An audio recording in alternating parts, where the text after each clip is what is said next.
special. Ice, natural, mineral water. Feel different. Think special. This advertisement has been vetted and approved by the FDA. Ghana MONTIE, Ghana MONTIE, Ghana MONTIE, Ghana MONTIE. All this bo, Kasia bo, Kowaka Tamansa, Amaya se, Kasia Waye, Onye Yimu, no Cretrodo, Kamadine bo, Nita Fair, Mayentie, Kasia Waji 100.9, Kwesi Bonkwe.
Are hesitating at the moment to come to Ghana. The economic situation is difficult.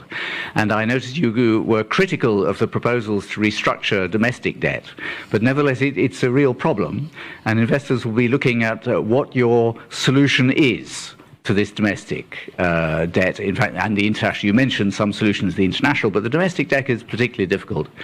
And do you think that the proposal for a Ghana compact to re-establish the sort of some economic consensus around the way forward is going to be part of that solution? I'm not opposed to debt restructuring. Debt restructuring is a condition precedent to getting an IMF program. And Ghana needs to do a debt restructuring to be able to go into a program. What has been the contention is a lack of dialogue and consultation with the debt holders on the domestic side. I know currently negotiations are taking place with the bondholders on the external side. Not the same treatment with domestic bondholders. Government feels it can just ride roughshod over them. So one fine Sunday night, we're all relaxed at home, and then we had the finance minister, address the debt restructuring and announce how it was going to be done. 0% in 2023, 5% in 2024, and after that 19% in 2017, and then going all the way till 2035 without any consultation.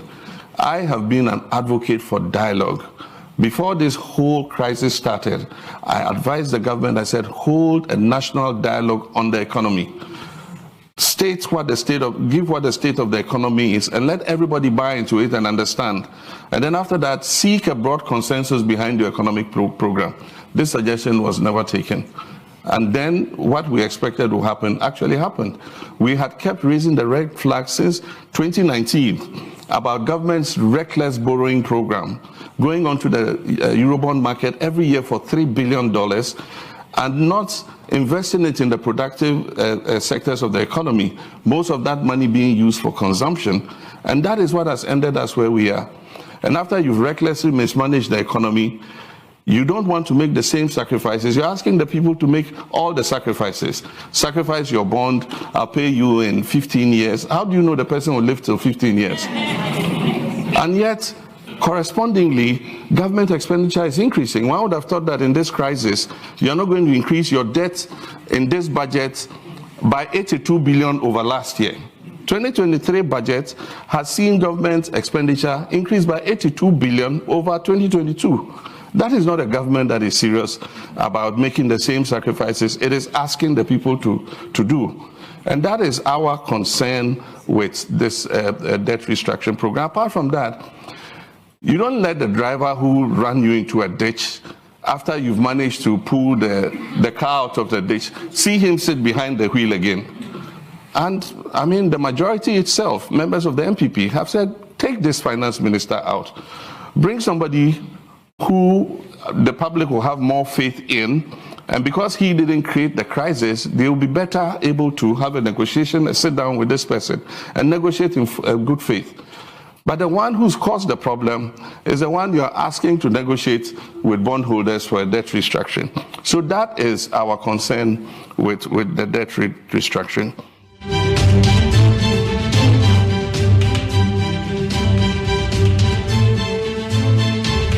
Akasma be dunkro na no so abo need 100.9 Ghana Montie dwumedie so no asogwe ya na pa dwumedie kwasi aboagye me na me di dwumedie o chiame kwamna ma afoka me ho be bo akenkan ye de bonkrata no na no pay enebna eda etwato wo January bosumi mu just in case e bia woni apaso refidia won sheda mo adwen ko so ameka say enene de etwato January mu enti 2023 bosumi edikan no ena ewu no akọ hey, it is about 2023 so na say abena wie ya nsa enche wi ase be say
Right, so Mami Fasida Kesien Fama peacefmonline.com, other major online portals nano pay in semwa go yenimo eba beche ewa ye the various online portals see yen Fasida Kesie yen famom na yen kengume.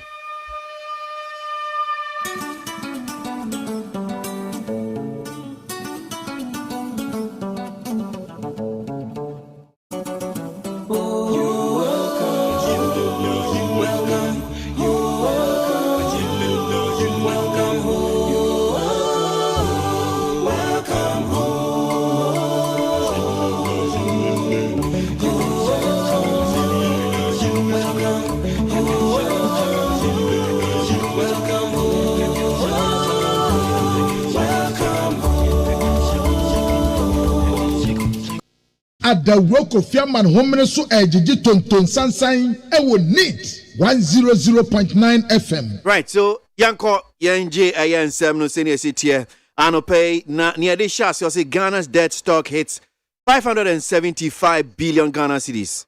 Debt to GDP ratio now 93.5%. Ghana's total public debt stock has shot up to 575.7 billion Ghana cedis at the end of November 2022. According to new data released by the Bank of Ghana. The new debt figure brings Ghana's debt to gross domestic product GDP ratio to 93.5% from 75.9% in September 2022. The Bank of Ghana's January 2023 economic and financial data summary revealed that the debt stock increased by 108.3 billion Ghana cedis between September and November 2021. The external component of the country's public debt shot up to 382.7 billion Ghana cedis in November 2022, equivalent to 62.1% of GDP. Eka, Ghana. Babna, into you. Abusiafo de wava kwasi bubo so nyina ye de eteguo aye internet so eno na ye de asase yi na de wodi nka ka ye sisie wotra se Ghana ye ka ye de eka ya ye de no epeja kwa kwatina 575 billion Ghana cedis 575 billion Ghana cedis. Na ememfa ne say your GDP ratio no nso eno nso gina 93.5% ya akade ne dru 100 na Ghana your total public debt and what say epeja akwa gina 575.7 billion Ghana cedis ebra November 2022 no ko ne wiye we aya the Bank of Ghana nkasa ede ababe tuja na womuta say a new debt figure gross domestic product ratio no so aya 93.5 wa every 75.9% September no baby a ehura babe ginenie. Bank of Ghana January 2023 economic and financial data womu born tofa kwesibro no baka so womu summarize no ekeka ni nyina agbo mu anata se ka no the aba beka ho increase 108.3 billion Ghana cedis a year September and November 2021 ho and peja course was here for bibi external component na external component ya year public debt no so and also wasu to call 382.7 billion Ghana cedis and year November no and also GDP was equivalent ya 62.1%. Baby are no so chrono no. What rasa September 2022 na 271.7 billion Ghana cedis. Na when you know say Ghana by munyina munim say serious liquidity challenge ya nyina ye face eno bi ena nenam so ankakra yeka baby a ehuri akwa eno no. Right, so enra Bank of Ghana centrefo nhyiemu e won kra hanum say emu bi ena baba ye nkomodi ano pay the various news online portals no de ho ensem dia baba ko so apie fie yes our press conference must say BOG target 8% inflation rate over the next 4 to 5 years. Governor Addison, Governor of the Bank of Ghana, BOG, Dr. Ernest Addison, has said that the central bank is targeting to bring down inflation to a single digit 8%. This is a target over the next 4 to 5 years. Dr. Addison said at the 110th Monetary Policy Committee MPC press conference in Accra on Monday, January 30. Na amrado ya wada Bank of Ghana no Dr. Ernest Addison and wetre se omu se nimu ase sebe enka mfie be se enide konum no inflation o kwata niama ase wukure sika bebre nso tumi de to niama ketua bi no ba be ye tabutu ukita sika ketua bi nso betumi de ato niama bebre eno wo se nim se be se mfie nan edi konfie num so no omu betumi aye ho aduma ama atia ba fam kura begina sengre de getia eno kura be se 8% ana omu di omani aka na ni nyina aye ensam trafo nsiamudi a wa kwesi boss wo se Bank of Ghana for ne Ghana ya toche nkomo edifa ho so se CCR no inflation no gina 54.1% as of I think last December 54. Yeah, 0.1%. Ohanchichemu edionum 9 ne pochiri ba ko meboa. 54. Yes. Edionum 9. Edionum 9. And now obete so aba say 8. Osi ohwese mfie be ye 9 de konum eni ada ye nimu. As say we timi yi aba. That time say na na ewuko. Over kwesi ni enwu ni atenkwam. Say na wi asase o. we are seeing Yansay.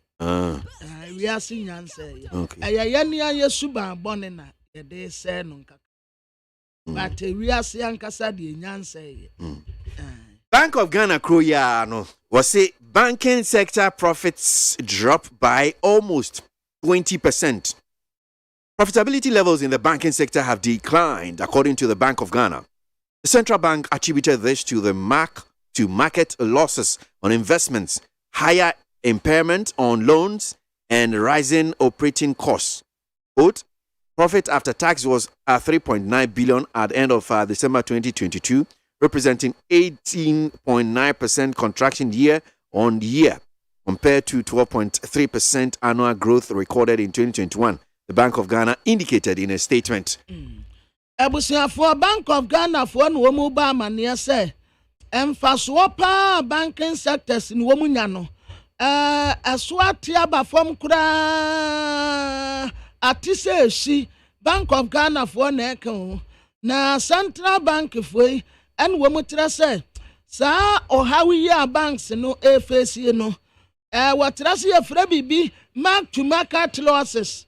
A be investment yanko for ye, Nasikan waka, afe wasibi de higher impairment ya, and also our loans, and also the same thing at the Kaba.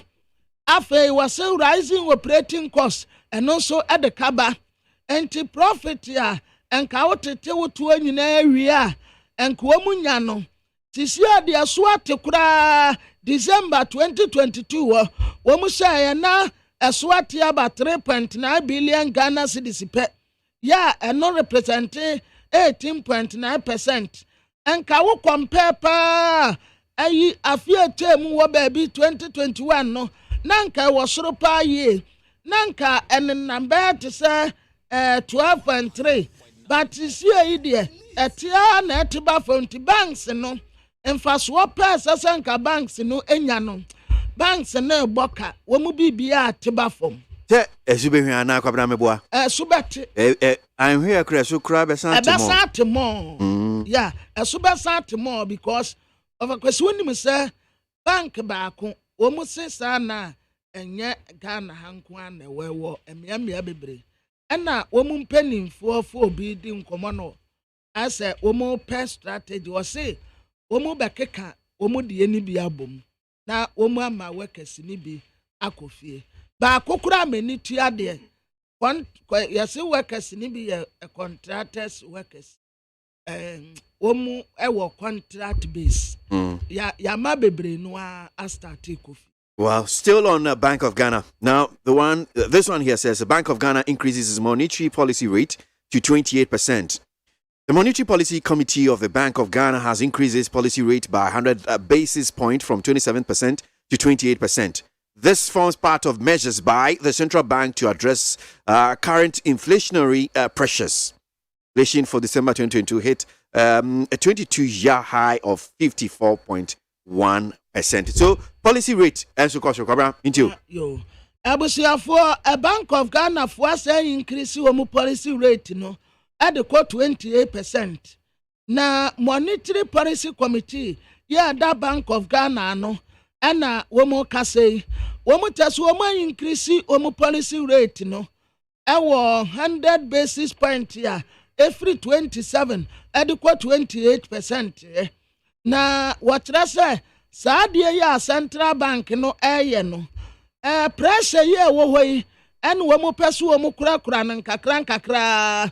Enti womu ni say inflation no so enka Saturday 2022 wonom pese 22 years kura nie we ni baby e peda kopaye 54.1% when inflation no akwa enti enei sa wo kọ ayi a bank no akwa bosia of a okay, not necessarily. Say policy rate naturally goes to Ejinahoma commercial banks, no. Okay. Say Ankran, me know any Bank of Ghana for any town here. Any commercial banks, no. And make commercial banks are main chair a Ghana commercial bank. Banks yes, yes, banks are hold on from commercial banks. So say commercial banks no money Bank of Ghana deans also. na policy rate no akoye say insihu na so mu hia bi a eye bosia bi from eye Bank of Ghana so ho no mo timi bo besia ni bi fi Okay. enti sa policy rate ni insihu no de mo no you understand And interest na that loans na bi a commercial banks ba akɔgye no enti se omu pagya kostra indirectly say almost omu akɔgye bosia na no so kostro no that means mensu minimum me no your banks so say akɔgye bosia because policy rate no kostra enti se ofa kwesi omu akɔgye a insihu no kosro e ma wo mu enti womu so emeye mmoka nti se yenso ye akɔgye a womu de beto ye so certainly so it means that interest rates be kostro and ya send ye obi because I don't mean fast I can function no and ya no obi ankɔgye bosia biemu so here ska edidi be do djuma ska unya bi enfie bi aso over kwesi sa okɔgye na wontumi ntua wahu okɔgye na wontumi ntua ebeye den yes but who said teacher na butaya tie Bank of Ghana butaya mo de sade o nyina say inflation no e was true enti omu susu say sika wa manfo nsem because say sika dodo na I say edi eniama ketwe bi echa na amanfo sika wa manfo nsem over kwesi sa no mo adwen yo mu oh normally sa say economists for no di nkomo a sika wa yensem sika wo we bia wo na bi ni nsem but sika wo krom ankura bi sika wo sika wo krom ania bi num ebi okay ebi num wo bi enti amanfo to ade no so nse na say go na cost nti wo mo yesa wo mo yesa ne be ya e be ti sika dodo e bi a wo mo fi say e wo amanfo nsem ba wo fa kwesi we di anka me ni wo mo nya adwene kire say say wo chemu a sika na bia wo beye nipa 10% pensemu yo 10% kro mu fi say do so 10% no ko fa kwesi 90% we are suffering. Fuel prices to increase by 7% to 13% from February 1, 2023, says IES. The Institute for Energy Security, IES, is predicting between 7% and 13% jump in the price of petrol, diesel, and liquefied petroleum gas, LPG, from February 1, 2023 for the next 2 weeks. Now, this means petrol will sell at about 15%. That's a 15 Ghana cedis per liter. I was dealing in percentages in Farm. So this means petrol will sell at about 15 Ghana cedis per liter, whilst diesel will go for over 17 Ghana cedis per liter. According to the IES, the rise in domestic fuel prices is due to the sharp depreciation of the cedi during the last 2 weeks and the rise in international fuel prices as observed on the global S&P platforms or platforms. Correct? Institute of Energy Security and womu tese ansa womu batu petrol buomu kakra na diesel buomu na womu se nim kwan se ebekọ be se 7% and 13% eye prices ya ye de ton petrol diesel and liquefied petroleum gas ya eno nso womu se nim se urade ya adomu a wotena due ya February da edikan eya wodobo some no eno no womu de ma ya akwa aba na next 2 weeks one nso yes anim enti said the omu kan betumi abemu dia na tase petrol no ye betumi aton be say 15 Ghana cedis yo eye per liter no e na diesel no nso eno nso be kwa 17 Ghana cedis per liter enti wei ene ne womu eboyamane womu trese se wo say domestic fuel price ya dia ya tonton wa ya hanum ye ya na anum wonum se atiba afom se esi enti womu se nim se bense na watimienu a ewe yanim no international fuel price a womu de womani adi ekire ewo global S&P platforms so no definitely petrol ne diesel ne gas nyina ne buo betumi akosoro. Okay, let's end stories trending on various news online portals with this one that is also trending hugely on the portals. Now it says over 30,000 passports yet to be collected. Foreign Affairs Ministry. The Ministry of Foreign Affairs and Regional Integration has called on applicants who are yet to collect their passports to visit their respective passport application centers to claim them. According to the ministry, over 30,000 passports are yet to be collected at various passport application centers. Minister of Foreign Affairs and Regional Integration and Womo Frere Omanfo nyina say, "Wa ukwaye o passport a weja to anu mu a wonkon kwagye no, etu America na kwagye ewo womu centers yahodo ni nyina." Na minister kire say wukọ omaso ye wa passport egu a ya amanfo de a womu kwagye. Best 30,000 kura. Yes, as womu kwagye. Enti centers yahodo no a okwaye o passport wo ho no to America ko passport no aye ready na kwagye wa de be 30,000 kura e na esum wo no mu a mfuturo bo no Semo passport no na ye ba kwagye no so no asem nti mokoye passport no sa ye den mumpe bon and I'm munim say ready. Okay, you fan say munim say ready me boy. Okay. And you see ya kai mo ya bom kai. At your wa munim say akwa your passport. Call passport office. Almost say 30,000. Are you ready? Yeah, man kwesi bosume February ewie ye ne hwese ni nyina ba. Monkona mkwaji na Ghana scan de ye. Musho ana mu complain. You nya isika ni binom de sa passport on the print. Monkona mkwaji. Why?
Right, so Brasso the one krata no pay need 100.9 Ghana MONTIE dwumedie so no aso goi yanji the one krata no enimu nsem no aba yanko abusuafo the bakrata me de ebeyi eye the bakrata your friend say teleguide na what the mrantie bi mfoni abeto anum say ya wotre say yati wonum eye school placement ya ye ka say memu obi ankotua sempoa ne kapra mfama obi ya no ena enkofo wedi omu titiska entiare ka agri wa ha Isaac Mensa wa ha Sebastian Apram wa ha ena wrahe ayite wono nso ewa ha yate wonum nyina mampani na nado danko akufuado ene wo sra Ghana for his excellency wose Ghana for nya abotrema no wo man tetere de untumi mfa prekope na won tetire wo maya na hoto masa apaswa de yi ne baako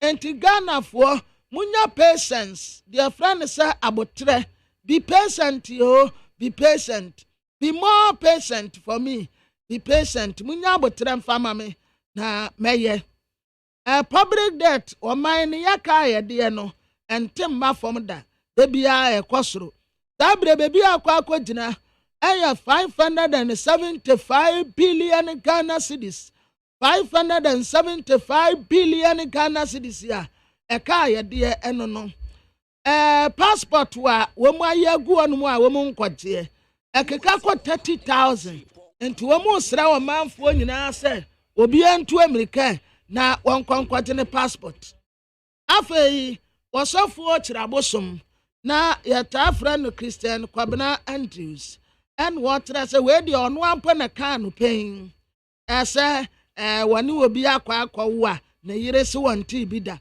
and wa kwan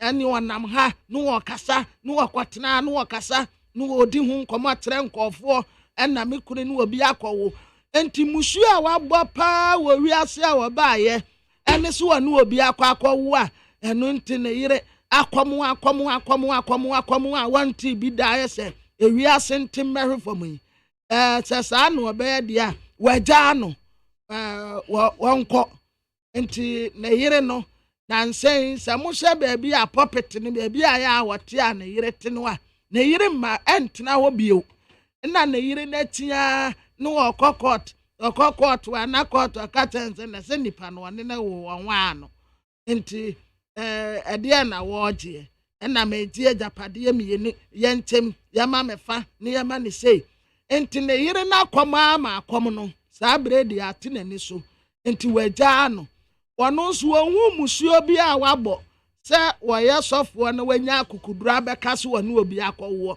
nkɔɔfoɔ wo kuro mu de sie ɔho nkɔɔfoɔ wo a wɔn mu de sie but wɔno watumi anya akukuduro aka ɛwɔ puppet anim so wɔ ne obi akɔla no nso wɔse ne ho fɛ the night boy bi afei yɛ kɔɔkyan yɛ kɔɔkyi a yɛne no kɔɔ yɛ frɛ na anɔwɔka yaba nti wɔkyerɛkyerɛ m sɛ deɛ yɛyɛ a yɛfiri m na wɔkyɛ sɛ tatis a ne yɛde bɔ yɛ ne gye ɛkɔtafa no ase no sɛ na yɛsɛ yɛbɔ 332 ba tatis no na ɛnwɛke nti wɔbɔ se na ɛnwɛke wɔbɔ se nti ɛkyɛ na ɛsɛ ɔsubstitute project ne bi na wɔde bi bɛhyɛm na wɔyi bi firi m but hɔ no ne gye hɔ na ewia bɔ nti wɔn ho aden paa ɛne sɛ nkakra wɔn hyɛ yɛn a wɔn ayi yɛ firi m kudus ɛna swaga award a wɔn yɛyɛ no wɔgye no bebree Cristiano Ronaldo bɛsan return akɔ Europe akɔ bɔbɔ bio esan sɛ baabi a wɔkɔɔyɛ no anasa hɔ no ɛhɔ ɛmoa no na Ghanaian Times Democrat anim ha Miss Shirley Ayokoboche, Minister for Foreign Affairs and Regional Integration, what the Hanum say was a passport to a radio, 30,000 will be on one quadrant dear. After a public account committee and work at state agencies in the say, woman ko to court in Yama Buobia, Aya woman yasu quoting in our dollars, no, Nanya the Papa, His Excellency the Vice President. Dr. Alhaji Mahmoud Bawumia and was Sefugu Ahanumi. One year Nuanumu a woman yakwata, and when you were moving Kitahua Kama, a catcher woman say, Sir, we are disability, and no inability, you can do something. Joy from journalist and woman say, what you dance here, our police, a short case be a equasono, a war, and what don't want some about you temperament, you. And women create 17,000 jobs. Adiama you to a year 4 months to pay and Mebunu Bebre and Yajuma aye. Na telegraphic Democrat anymore. Nanka 70 Nancy Antoine Casranso and woman Tressa Sauko Yard Flower no more. Baby I told Wache Nasa Wache Dentiny a sink of water eto and woman swum could do where Chabia. Ebinumu akogwa ya asabia ebinumu yemu kawo mu ebi kura atoa nananom wansi ado eno nti wo mu kɔ hɔ sɛ ya na sɛ wo mu tu wa accident ni mu kakra eno ɛna wo mu di afutuo ade ma yɛn nyinaa sɛ yɛ kɔ akɔtɔ nnuane a aya yanya careful baabi a yɛdidie no yanya sɛ ye kakra wahu wo kɔ akɔtɔ aduane a wo die baabi a wo benya bia na wo didi baabi a wo benya bia na wo didi Memfa pintin bi adome enkonkoto yade e ma wo ho enti yanhwe edidie ye kakra enya baabi a na wo bekọ akoto aduane edie hu se honom ehote kakra ansa na wo beto a wato wata mom de wata ya esi yin de ya gota ho wate no na ya na ede but ye koto nso a ese ye careful ECG for edi bui powerful ka $600 million ye ka wo mu di wo mu no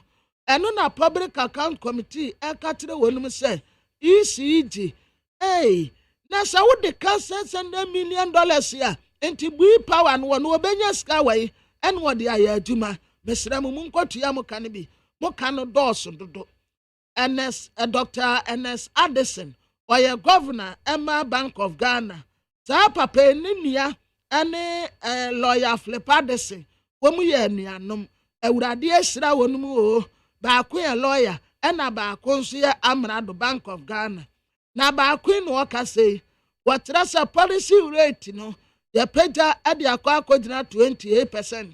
Ya say wo kwa akwaji sika free Bank of Ghana nsihu a wo ho no wo mu nso kwaji a wo bia ni wa wo di dwa boka enti wo mu nso besum de aguye so na ye nso ye tuenti ye mfa ne say ye nyina ye policy rate no akwa 28%. Passport we gu anum 30,000 obi ankwaje afei ye modernize telecom regulations no MTN Group Chief Executive Officer ana wodi as dey ade atu eja na womu say ade bi aba yase a friend monkey pox na sa monkey pox ekum nipa nan ana womu record 116 local cases. Yeah, Dr. Farida Abdullahi, Deputy Director, Ghana Health Service. What didn't inform you about one more? Walk at us, Yanya Shea, it's a monkey pox waba. Also, the ano pa no attack on somewhere. Me has a bit of damn somewhere. There be monkey pox in him. Intermediate me who so sabrobe, also check with the NRA. A monkey pox, a cum and for. The Boka your friend said the finder what the Mame Labianca, the Infonia Betuan say, and our ne Rockland meat, Woma Kabum, say Womu Baba supply, local pottery product, enti and cocoa, the Yakunwaha, Womu Baba Kabum, a supply, and then tea and ponche, and nine fish. The Yanwahena, Womu Bakabumu, na Woma supply the Amagana this year.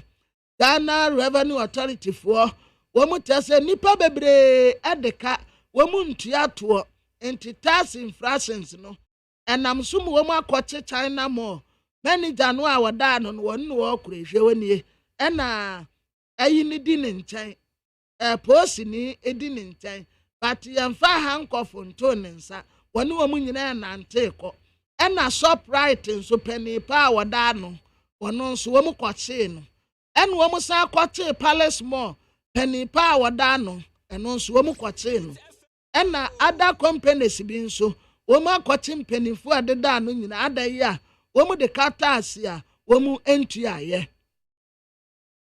individual bond holders no what rasa meeting no a wononyamfo kan wo fori ataye ye aya domestic debt exchange program no sa forum no na wo mu mpeso wo mu beko obi dodo no a obi a mpeso wo beko tere se wo aban wa kwa akodi udwa no wa boka wie busia wo buru ni yeka na ho atere wo a individual sika de da ho no mu a wo mu de akura ya sai sika nketen san tatiaba wo mu sika yi ena ba wo do nsa akwa akobom minwa wo de sika wo de wo mpesa wo beteso enti sankofo anyina no wo mu taato sa ade abade ye wo mu no enya nikakura afei DIJ Utah chapter and wo mo threaten say wo mo be pull out at the free unimark economic challenge say banks no be suffer papa nyame se yanka no kure aya Professor Kwame na Kwansa edu and what say banks no e be suffer nkasa be hit banks no severely wo mu profit ya wo mu nya so beti se hyi sika wo mu de bo besia eno so so beti se hyi ena nipa kura ni anigye bia so wode ne sika be kwa akoto bank trese emu akwadidie maaya eda ne yesaka bigum sika wo mu de kototo bank emfa so bia maso obi sika da what 10 years ebi de 15 years profit ya da so nyina akọ wonu ani sika botene kura ya se ne nsa beka ati se 2032 enti saa wo ha wei ebeda no wode ne sika akoto bank ye enti wata se economic challenge ya ekoso banks ne dodo na begu chance wɔn nyɛ sika ɛna wɔn ti abo wɔn ho bra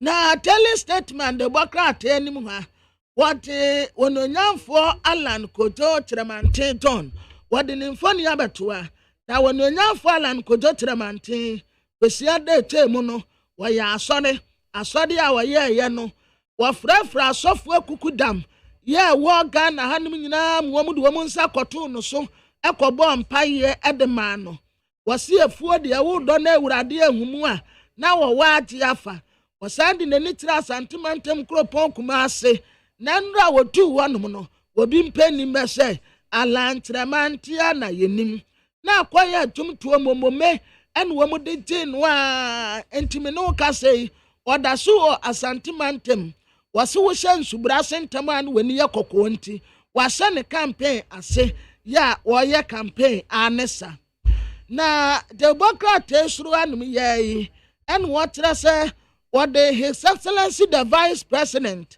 Dr. Alhaji Mahmoud Bawumia ne mfoni aba abɛtoa na survey bi a wɔn ayɛ aba abɛtɔ dwa pɛfɛ sɛ enipa a wɔne wɔn kwantaseɛ wɔnonyamfo Alan Kojo Kyerɛmanten Canada akomprɛko Japan wɔwura Togate Buatie Jako Kwabene Japan sankɔfo aka ho nyinaa no his excellency the vice president ɛtɔpo MPP pusu ni nyinaa ɔdɛm soronko wahuri kɔkora ya wohyehyɛ ne baabi a wonhu no enti ɛnnɛn sɛ MPP amanyɔko kɔto aba kɔyi flag bearer survey ne kyerɛ sɛ his excellency the vice president Dr. Alhaji Mahmoud Bawumia wɔti dɔ ɔno ɔkorɔ no wahuri ɔno wadi kan afei abrantie yɛse afrɛ ne Dennis Kwakwa MPP Asante Regional Communication Director baabi a wɔde n'ani kyerɛ ɛyɛ Mampo constituency sisi adeɛ mabuni na yɛ wade paa ya wɔn nyinaa te wɔn ho agum a mmarahyɛ bɛgya akɔnya no wɔn ɛgyeɛ na mabuni a wɔn ayi wɔn tie Jefferson Saki wɔn sɛ yɛ Abrekuma Central Jefferson an wɔn de ma no the same thing ɛna wokɔ abua kwan so a ɛyɛ wɔwura Kinsley Agyeman scholarship secretariat wɔn so ɛkɔ abrantie Dennis Kwakwa so ɛde n'ani ɛkyerɛ Mampɔn ɛkyerɛ sɛ youth no ɛyi wɔn ti a wɔn ɛyere wɔn ho Reverend Ampia Kofi and what I say Alan Kojo Kyerɛmanten is a man of integrity while you will be a wodini wunipa na wobunu ho wonya fini nkeka bia ɛwɔ ne dwumadi. Okay, kama enko din komo kakra emra Orajo Jackson, director of operations ma Delex Finance na minim sɛ CC Ghana ye debt exchange program ye cost ye den komo bebre abai anope pese oboa ne etimi nya ntia kakra Orajo Jackson da se mo akwa baba ni TFM so anope yo Elini sebenka ya na ya Eba Jose Mini who sebenka ya na sebenka ya oba Mpacho ni yenua na mpo mu te send there apum ye bra na dom apum ye papa Delex form so me sure say mo ho ye papa ye krum pa o say de air color heading ye krum ya ye be kan say sa ne so dia na ka be ka say Delex there ye boy ye mo ye boy ye mo ye tu ye pum ye hwe o de ye do ka ye tia ye do come out the ma he atibia ye be fan say ye Timudi no haircut bia ye ya abai na akobo bucha no ntimi ntia no say heka ono no say ka me do no meti ama over 12 years ye dey enter. I see. So yenim sam say enne na senia nhihye ne tie no obi a person join ne kaka ho no ebem say 31st no wie na nia yakenkan ne bi ate ne bi che say o say anhwe ya aban ba extend this date dien na wehu dien ntina ma o kan bibisa no. Okay enye dio krata ye betwa ho ya fine ya makase ya pene so no krata ne mai Meaning, some of paya. Meno Castain, a cat and a medal. Everything is cat and a mine. A cat and a butler, everything. Now, looking kind. And Sana was fine. If you cat and a mine, I mean, one shot with the king of you. Oh, okay. So, and KB and Cambremo Becca said, Crata no be evidence, a bayer, BB, I say, Jinahua, a magidie, because I crata and my dear. And ya dear, bit me, I say, and Obias and Huasi. Now, so I take crata and a back. Na, yes, friends, I did the Cayenne. You can't kind, yes, you can't be under you. Adding so, let's sign it. And I said, Lura, where are your family there? And can you make them to know? How important Ubunibeka and Sacrata win and Casano, a yet I enuntiama canesano. Dear never was Sacratemu, Bibisana, you say, you bay anything, contract. Now, one kind of contract, yeah, then they went to be found otherwise. Yeah, they are no definition. Now, inside the craft, does that mean, say, and on a better say, yes, won't mean for Bisica without a beer? Oma to me and I be Sacrata and Sanacher. You. A bind or something, yeah. Who could that expected and Chebia and Chebia this year, over 100 things. A bind state means 100 things, mentioned 12 years, starting from 2027. What's it, my peninsula? Egg is my peninsula. That's all my crack out for now. I find it. When we send you away, and I'm in one. Okay. That can't tell my ya. Which I can tell why. Where did you man? So, Ghana Security Industry Association, Ghana Insurance Association, Ghana Association of Banks, Omunina, Nomu, the Omu Adjatum, say, terms no shisha senior city and normal principle. Individual bond holder see asset there be one no senior city no one more principle. In so bad part of his woman a year a ban say bia sa individual bond holder see so more one G terms now to one. Now, I can't pass them no more. Minister of Finance, Oshia individual bond holders no. Okachire won say the one sign ya nyawohwe. O sign it sure. Ebeboa Ghana mine. But one sign ya nyawohwe. In individual bond holders no. And now one bedeli stay na aba. Inti ye fight. Penny for the year. What would you do? Some person will sign up with me signing. Now, one sign is sure. Bolivia and two. Come swap, I bind it your secret. Sir, Atiti, I mean, Ohio woman is here because Nra sending a Bank of Ghana for any central for Dean Kitawing. Maybe I kai aqua dui, just a qua ne costro. Say a bit me if you want. Is this the only way I bet me if you want to be one more beer? If you say bet me, I said, oh my CIA. You bet me, dear. And yet, that is the account. I am a bar, account. You have to see your problem. May a body also. Now, obey the thing. Bonibeka, pass your food according to your size. Nagana for no, but some on the doors. I see it so. And say, I bind obono, a door so do. We need to see doors so do. We need to be for doors so do. Special appointee, and more secretary, and the secretary, near man of doors so do. I see you now, yet so. Let's again put my yet. Yakobo come Sayaku Asia. Nti aban ne nyima bi anka bi a yemi da so so obeya no ontumi nye na yet so saa na yet ya saa na wo aban no so wo so wa bra so a na yebetumi fi ho wo Yo mimbusa enra ansem a ye Bank of Ghana Dr. Addison omode two dre o share policy rate this year no omo pg 100 basis points 27% to now 28%. One more kind or say or share himself 4 to 5 years inflation obetimi reduce to single digit.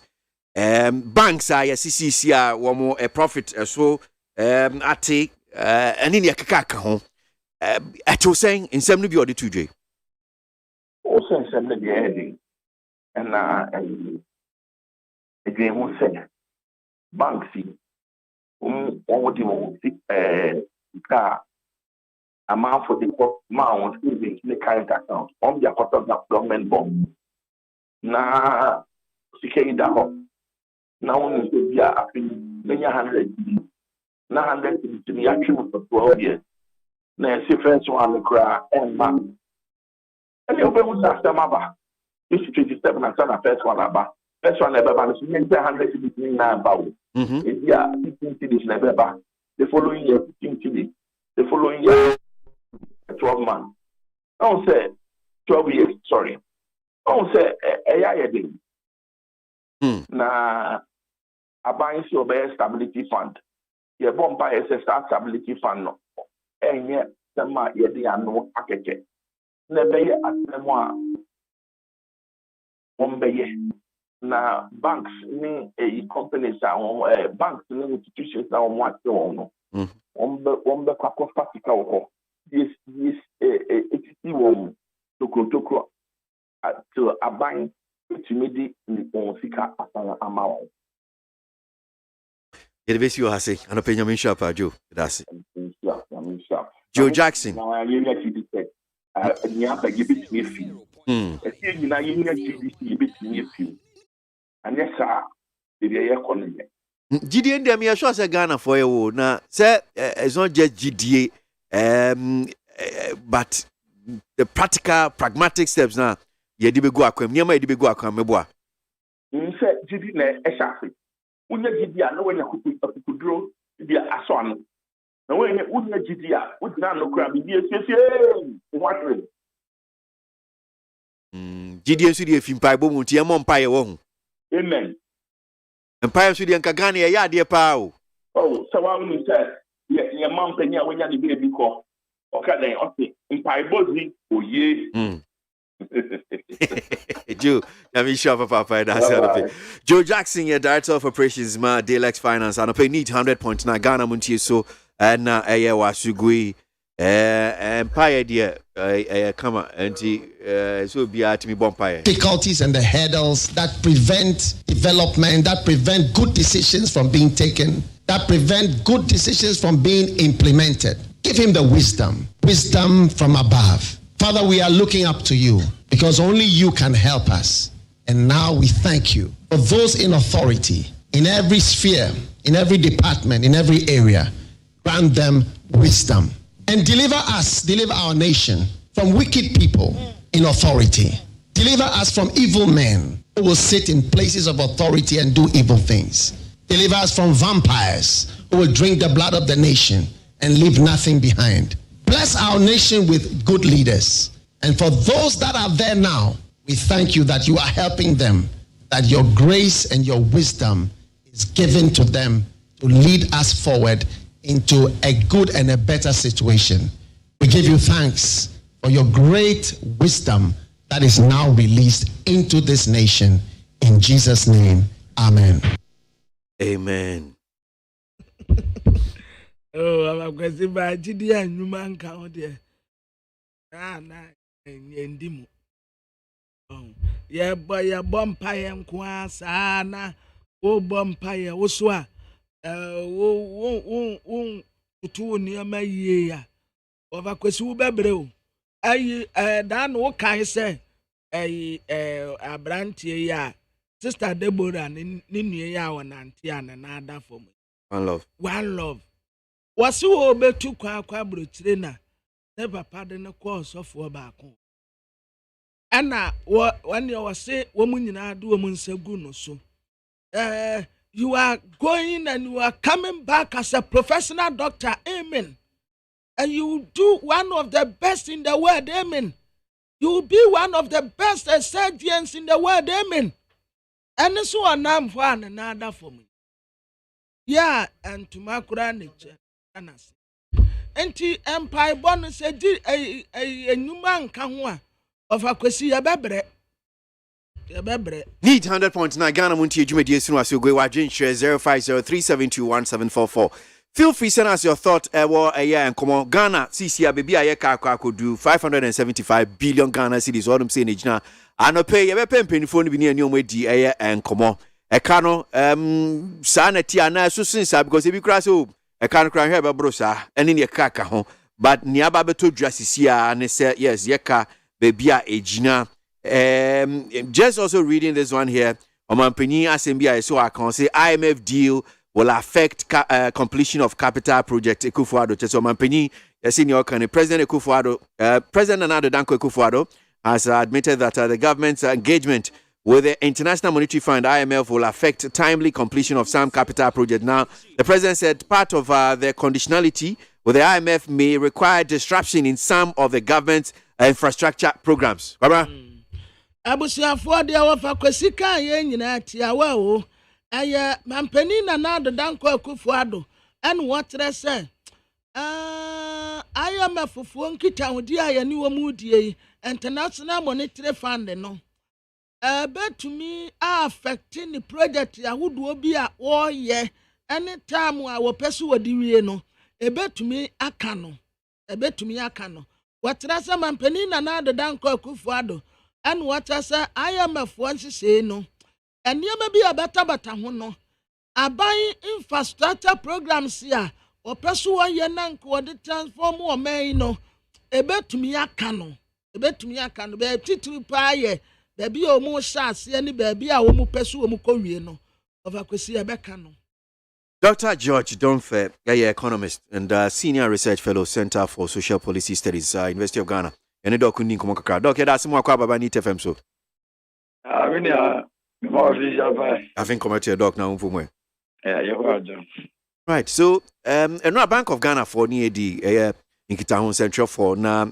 In 70 be on the to Jano pay about Bayan Comodia, my person boy near Timinia Ayantias. Yaka baby a CC a Kwakojina over 575 billion Ghana cedis. Ebi krase there be omu kura omu hwe anhwe be brosa eni ne ka ho e kai be ejina sisi ane ne akoi senato ne dikan mina mamina wasena me ma akwa na se bete woni e wo radio shachi sanso bi so amena ya na no kura mi tun kwa kakra no kura ma ba mechia me ne akwa ma Jesu yo Yakase what the cat na yese can could do 93 point something to your GDP. China as an permanent me have shared that with the document. Okay. That is Rudy because you are in serious debt crisis as a car amenium. Yana you developing area or enclave of the world. And you say, I want to have the home, and they say, you share and I could bonus say, you say, your debt to GDP ratio, 70%. And the other person would say, any animal, Oko market, now Coco Bo, your external market near Cobobosia. It's the money and the toss because US only external market in it. Maybe on Obacono, Yadabano, 0 point something, interest rate 0 point something, 1%. Ghana's one back say, well, economy no or risk a year higher. Intina yet this uno over 10%. A cobasi a 10% coupon rate. Michiano Yane Tini. And you know my boy near your walk. A big brimane other areas, Southern American countries, some Asian countries are baby I'm Puntuni Shedanko Supapam. A cocoboy on the boy and he said, Osia Bonnie, your boy. the man try a holding so GDP no what compare GDP na and as obusiana wa boni nyina no divide by GDP a eni kwa say bonu 70%. The time be able do 70% bia no that is o man no ukọ ahuyihiem that brain no kakra be kan say yeman ye wo ahuyihiem pa efa ekasem yeah ya wa ahuyihiem ekasem but ye da so aburu bi nso gum ni ne kaka ho na I'm just looking at this the Bokrata insight. Now, Asema will be so say, who is responsible for the crippling debt crisis? Ghana. Why not? Woma ye nam sa hu ye mukrasai. Yo minia ahunye ne de. O ka say wo de sobo no obo nipa ba ko a. Ya na e de na na tabia me kan. Ya na me ko kan na akoye ya akoye controversy. As na no bi mofidi obi frame me. Say ade amagana de ho ekọ ahunye hie mu pa ye. Sika bi omuti e frɛ no. Then I ebodi kra es gracia. Ana ya kan kakra kan na se wenya no kre. Obi obeka say es gracia. Ana amagana ye ho chiri bia am sebe na onti public sector economics asi. The time me chen is es gracia. You plan every 4 years. Now 4 years no be tua kra na. 200 million. 200 million Ghana's budget. 137 billion. Now, ABOAGYE say, we no yiri ufi. Let's say, we jira bontene. Now, for ice water, sachet water, one a year. And also, we buy a few besosika. Now, man, 50 persons. I don't think that would be the reason why I be our Rebecca said, "I would diminish again." We don't know, and one person. The person say, who should the 200 million echo compare 137 billion a year budget na as Graciano the percent a year 0.15%. We total budget 0.15%. It is a one way there's a man from Comodian Cocasa as Gracia Tini and watching ye now could chat as Gracia. Still our problem no ebe wo to be tie na wonhu susanso bia also eno ne abia da bia ya meka de Ghana for ko say ye din komo na ye ni ye na wo question papa wo busai nyansa wo mu pa say who na kofa bai the entity say from 1957 to date we have not done what is right. I have always maintained that it's not so much because we are doing something wrong today, but we have refused to do what is right since 1957. And near me be a yes, ye, na ebema omane tu na more ya anye. Adebako, Bruni, and Mofiamo Mako Manipa, a factory, some. Almost it is the factories, baby. It is a Bronino, Bibia obey Biano. Now I saw so now no dinner, the Nisha done that. Ama my so be crack or tadia, or ye Bibia, we should have been a day. Abetobi. Kwame Nkrumah shares I say na see 80 factories nenye bibi enjira oko north industrial area ye bi said the bank factories bebu na Ghana no ye niema bebre ba yedi na no ye be ye ne ha wo ye ne ha ni nyina na aba no revenue eze wo ye bibi a wo Ghana utua tax on that tax ne fa excise tax wo sha amama ya akọ omanima omu eka me so dam enye problem ma omu ya economy no airport sorting no big industries, big factories. Ya adwuma emma tambia na manfo mum na kosa omanu mu kodiga kotoniema to mutimi create job emma omunkrofo todo na adwuma papa etua taxes ubaga na hanye sanete entitambia no aba no wotire na aba bi obabedi asu bia no ika ezo de bo akoma no enso and I'm so sorry, canon soon, Tembiano, this will mako, Amanoniaco Bobusia, no more the Abados. Eti Busiano, Sababiba, let's a codu level beer. Sabin Prediasa, Nanya Sabai now, Tisoneno, and Amasa Nabanemo, and yet Bolibeca say, accumulation. Abuba Buso, not Yana Bimufi there, Yakaza debt to GDP ratio, and you're doing entertain. When so people about that can say, a big crazy that. But ebi di Ghana yo tafi the SC. Ebi di subobo. Jonah de Kunkufo by. Na obefa abenya. The debt to GDP ratio na do 93% na ebi mu so omunte da no. Na eye 182%. That time na ye the 2006 concern price na eye. Bini na ye 182%. The offer 2006 concern prices now. Of course, let me put it this way. Me person me sound this so technical. Time I read the Kungu for by na ye busy and 1993. Now 2010, ye such every busy economy and you use 2006 concern prices. Make us say me the 2006 concern prices na HLS be and will be a very technical person who would see. Enti sa e ka na ye 93 in 2013 concern prices na ebi mu nyina ye tempenten kwa no enye nanko ana ye hunu say na empobre bi ye twam no na the situation was worse. Ye ro don the Kungu for by na 182 enti obati ye say ye kan ye opepepepepe ono ba no omo be blemu ndc ya asa ye ro don jeli ron ni semuna o ma anya bibia na kana boroso ama ye ho announcement ya to za ba bi obeba bia no ono no eyi ehye de odinachi so ano etobo so a na opposition no so eyi ahye abaya wote so ti abaya ono wote so no oyi hye abaya obeji abanya ni feelings am na the rotation no so na opposition no so eyi hye no pa no question the Ghana for esi nyina betena se ni aka no kra pa your productivity no adwuma mi nua kwasi aboagye adwuma mi nua kwabrama afo ye adwuma mi kwakudu fa mi no ka se me ye adwuma no nse dan so ani nkwa ni mu dodo na wo ma esi the informal sector they are not productive also papa panyini pa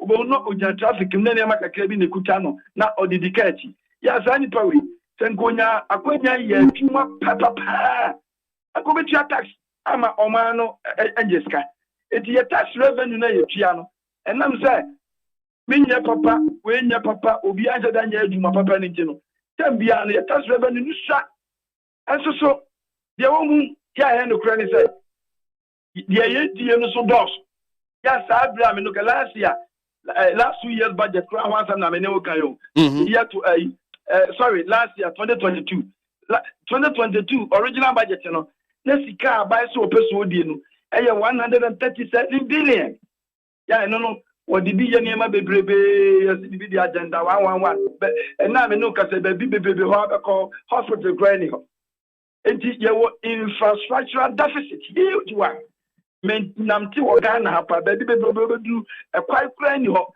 ni an say ye research me call baby ya waji di light crowd ho and me ko duru ye no that been produce as a car me dey economy package and until former achiro muzi moto you do baby kra moto ni ntimi nkwa because if this the whole city no I mean Ghana you wa actually a infrastructure uko omo bi utu kwa Europe wo baby ili baby omu nyeye kra na oba Ghana dey compare dey na infrastructure say you achi enu nti na baby oba be disu bia no opeso okobo bosia no the beboa infrastructure no na baby awa baby aso ebetoka say the year Jonah the Kungu for beto 182 what they call epic and as atam the kano ye shemu e de cheye ye nti baba kono ye de kan cheye nyina no the year 2006 now your debt to GDP ratio now about 26%, and that is one of the lowest ekoba asa no ne e ha says ye boast in Jonah the Kungu for na no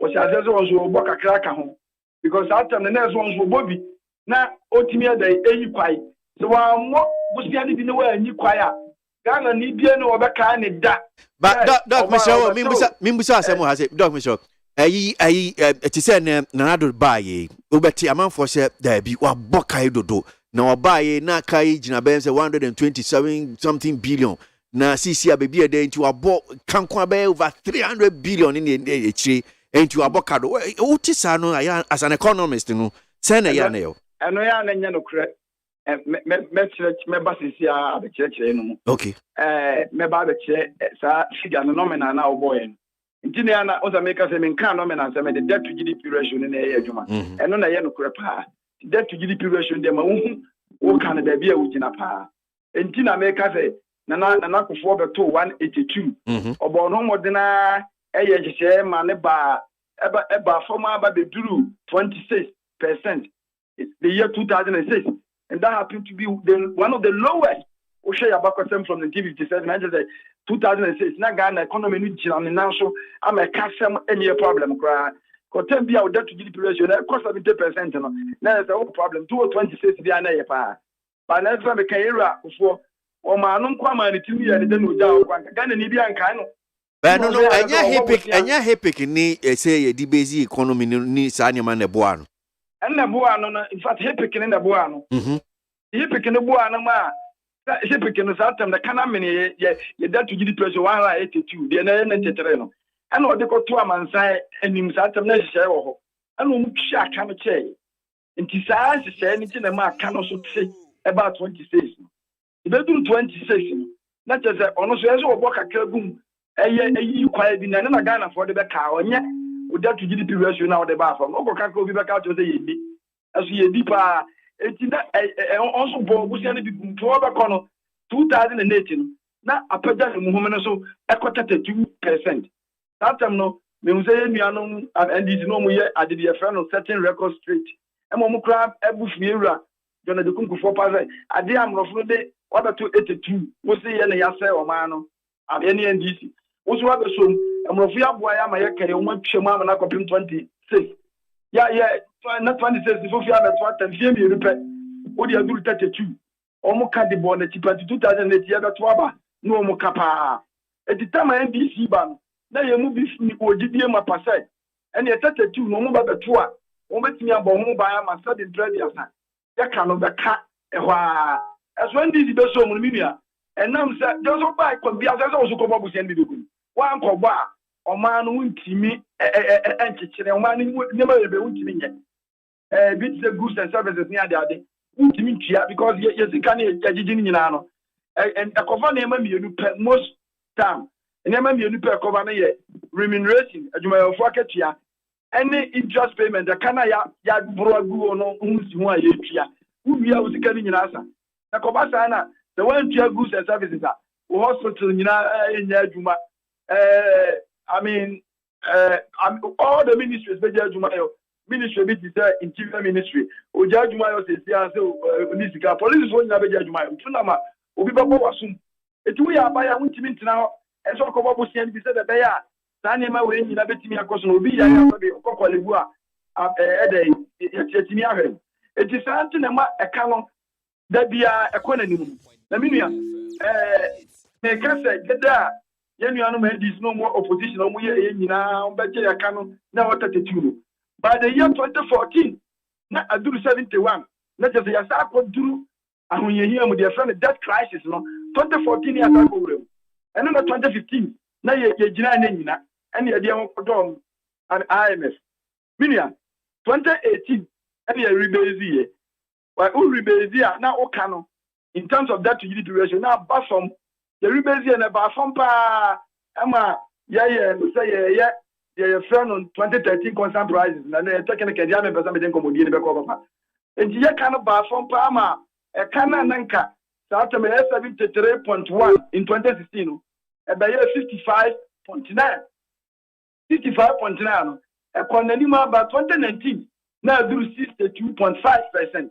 Sama mika ugugu pani nyina wo ye duru 62.5% in 2019 and na only 1 year that was 2020 etimi ko na nim ko duru 76.1 and I'm say COVID by about revenue no class de kakana that no nya no nya krana okompo busia bibibi eno na push here to the present situation mini ama memra asem ba kwa kan so ya na bi mu kaso omo ba to kano 122 ana ene adu 500 to omo de be se 400 aka ho that de misleading na sa de we say NDC for ka etia MPP ya na me nya me ya tentini say Tama na MP NDC so tso no yera ameposames buy no total data stock on so beto ye no na it was around 9.8 billion there's a new 10 billion gra ana 8 years no ekoko duru around 22 MPP for can say, oh, Oma Brubutia over 100 billion and Akaho. But no credit, oh, calculating this, we were misleading the people. The entire no credit said, Tambia, who's a debt, Yana, the dollars. It can be a dollar, we see the depreciated the we total that stock and found this uncle Bob was being count, not a cost. Many of my friends say, with the Bosnia dollar, and $1, my friends be at 10 cities. And I'm a diminution because ABOAGYE car, $10. Timid, okay, $10. I tell you, in nominal terms, when the bargain come up, may they okay 100 cities. They say, China, me mobile Bosnia, that dollar no cost them, $1 could do 20 cities. Make an amedon in terms of cities, I could say, I got 200. That's how I know what I make about Bosnia. Debbie, a 2 and I know the year I paid down home from 300 something by 400. Too many calculate 500 billion. Don't do a depreciation. When I say Crabano, Prabusian, or Pebia will never. And say Abano, or Pebia will never.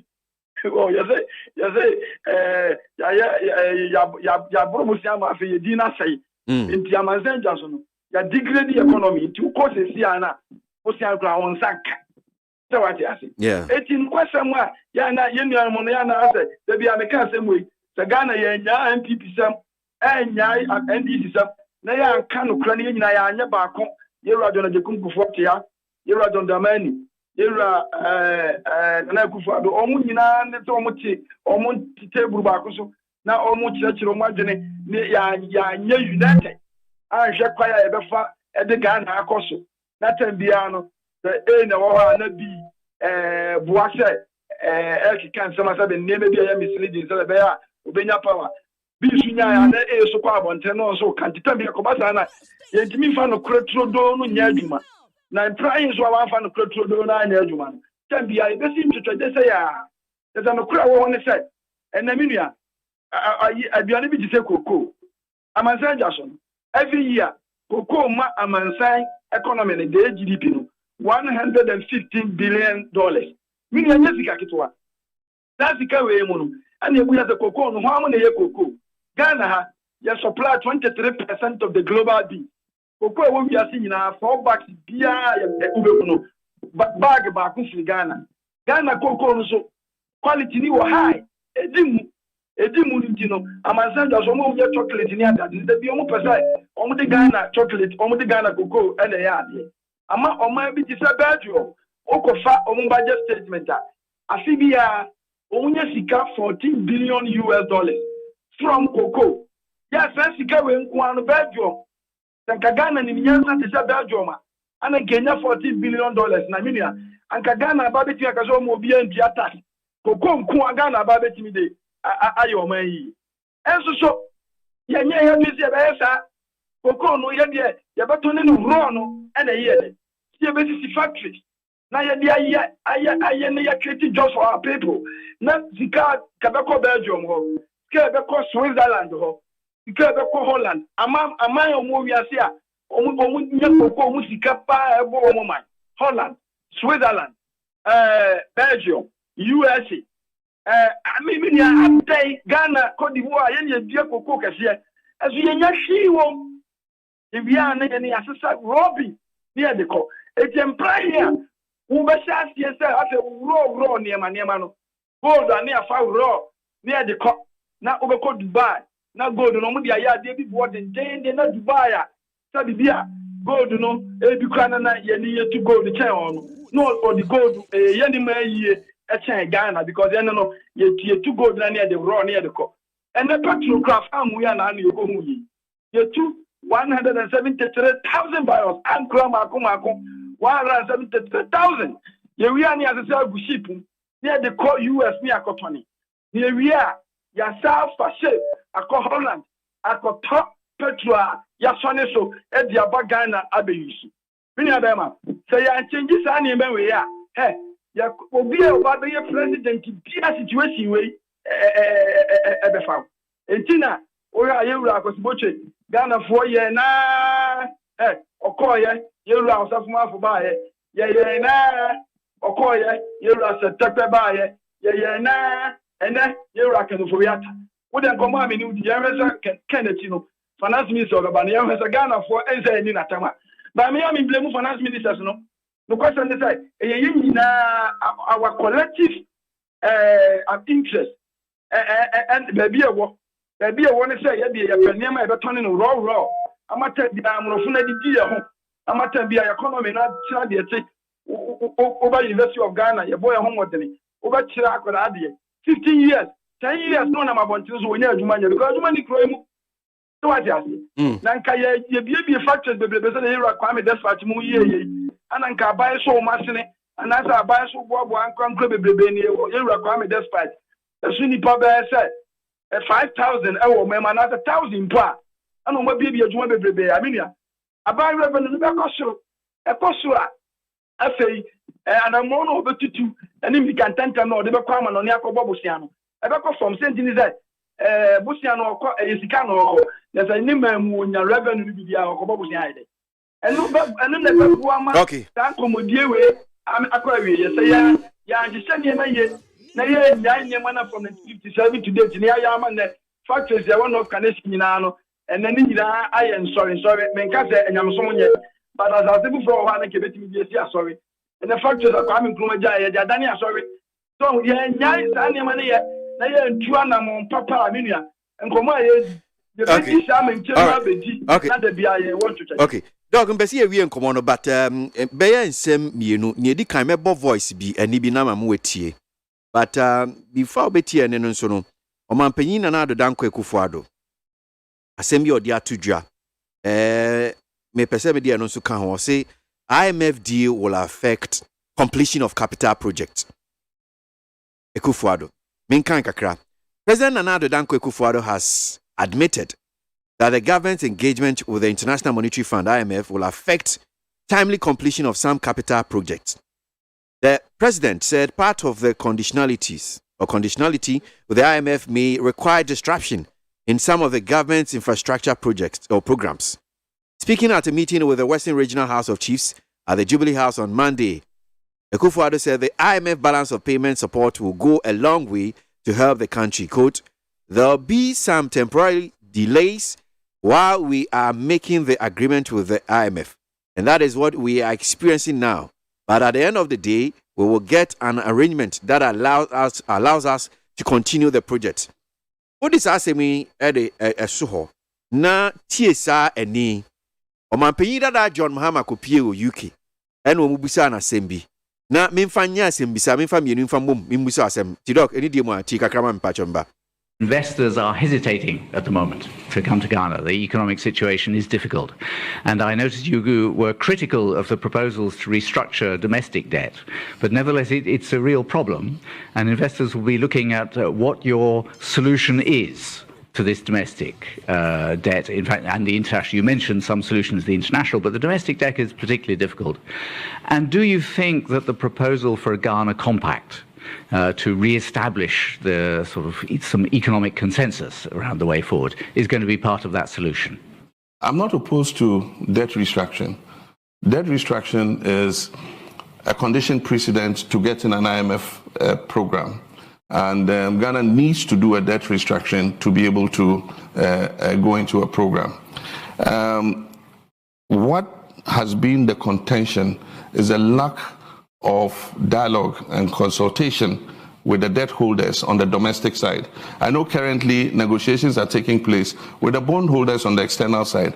Not the same treatment with domestic bondholders. Government feels it can just ride roughshod over them. So one fine Sunday night, we all relaxed at home, and then we had the finance minister, address the debt restructuring and announce how it was going to be done. 0% in 2023, 5% in 2024, and after that 19% in 2017, and then going all the way till 2035 without any consultation. I have been an advocate for dialogue. Before this whole crisis started, I advised the government, I said, hold a national dialogue on the economy. give what the state of the economy is, and let everybody buy into it and understand. And then after that, seek a broad consensus behind the economic program. This suggestion was never taken. And then what we expected to happen actually happened. We had kept raising the red flag since 2019 about government's reckless borrowing program, going onto the Eurobond market every year for $3 billion and not investing it in the productive sectors of the economy, most of that money being used for consumption. And that is what has ended us where we are. And after you've recklessly mismanaged the economy, you don't want to make the same sacrifices. You're asking the people to make all the sacrifices. Sacrifice your bond, I'll pay you in 15 years. How do you know the person will live till 15 years? And yet, correspondingly, government expenditure is increasing. One would have thought that in this crisis, you're not going to increase your debt in this budget by 82 billion over last year. 2023 budget has seen government expenditure increase by 82 billion over 2022. That is not a government that is serious about making the same sacrifices it is asking the people to do. And that is our concern with this debt restructuring program. Apart from that, you don't let the driver who ran you into a ditch after you've managed to pull the car out of the ditch, see him sit behind the wheel again. And I mean, the majority itself, members of the MPP, have said, take this finance minister out. Bring somebody who the public will have more faith in, and because he didn't create the crisis, they will be better able to have a negotiation and sit down with this person and negotiate in good faith. But the one who's caused the problem is the one you're asking to negotiate with bondholders for a debt restructuring. So that is our concern with the debt restructuring. So, Omanpenyi Dada John Mahama, UK, Abrochimim no this asemi de tudra, bra wo mubusa na asemi. Ahumano so, yene Dr. George Dumfo, economist and the Senior Research Fellow Center for Social Policy Studies, University of Ghana, Nadine Komo, and Amima wo TS asemi. Doc, so wait your Omanpenyi Dada. And some year walking about yes, your Bobusiana. Instead said ye share ye bear investment in rather consumption, ye didn't wear ye noom. And nunti and I may do baby I do a buying so expenditure. Sika buying ADA, a combo, a sika a buying a year a fee of share budget in the crab buy no. A bro we are order to 2022, a fee 2022 now. Bro $82 billion. We reckon if we are to ask them no dear say this uncommon auntie, they are no crab soon say, but Sanyama way any new Omanpenyi and so air can about say because of IMF yes new munemu ye capital project new money BINT basic now crowd but ye binimu kase Okoranda agenda 111 project crase no dodo na human and koso ne ka ho mintie wa dwenche ina very much yes sir asemi de akavenya pa say the use Christo say crew e betimi ankama nam parami Ghana no yeah, and so no be because of especially I'm talking about Yura Yaman Penida Yura John Domini Mama Samokai. Because I mean Yaju Bibi, because Yura for Yatan a day crisis Yaba Minia a very difficult. I mean there's no data and nothing supports it. Also, I mean because who fact the problem is that debt to GDP ratio, 182. Euro on the Kunku for by in 2006 constant price. Yeah. Euro on the Kunku for year over 32, 2008. Euro on the money Mama Mosoba and Eco do 71, Emma 2015, 72.6 into my head, the echo and IMF. May assure self of pay Ubusan in our Casas after may reckless, I mean, borrowing at the echo. Indeed, about we buy a crown, we were still under an IMF. April 20, can I say 19, and I assure you. Now, they were quite instructive. Yeah, will be entering the answer and you're rebasing 2018. Not since the year 2006. Every year, Piana debt to GDP ratio, a cost for 2017, and a debt to GDP ratio, a call from 2018, debt to GDP ratio, as I call from Masana. Yeah, dear friend. I'm rebasing. This is the start of Europe. We are turning the DNA. It is all kinds of reckless and borrowing. And that's, in fact, we are not being fair to Europe. I'm kind because Tama Sabe, Europe John Dramani Mama, yeah, president, 4 years, every year, not that to GDP ratio in a cost. It is a Obia buy a friend can Foriata. Now we're finance minister. Now MFM Yenua Odi Kabedi Adiano. Oh, the other two Yan rebase in 2006 constant prices. That to GDP ratio, Timmy managing money by former. Actually, na or Bomo de say, the Kana Yedino. Omobama Abba from Kakra compared to revenue. Now, so one Abano crack or parliament. Equia Merase, a female crow, say or no, and now do I buy an answer by you, babyano. The second demand to be a boy, I want this work of find somebody, Udimano, I want this one. And then you're trying to reckless, I'm borrowing.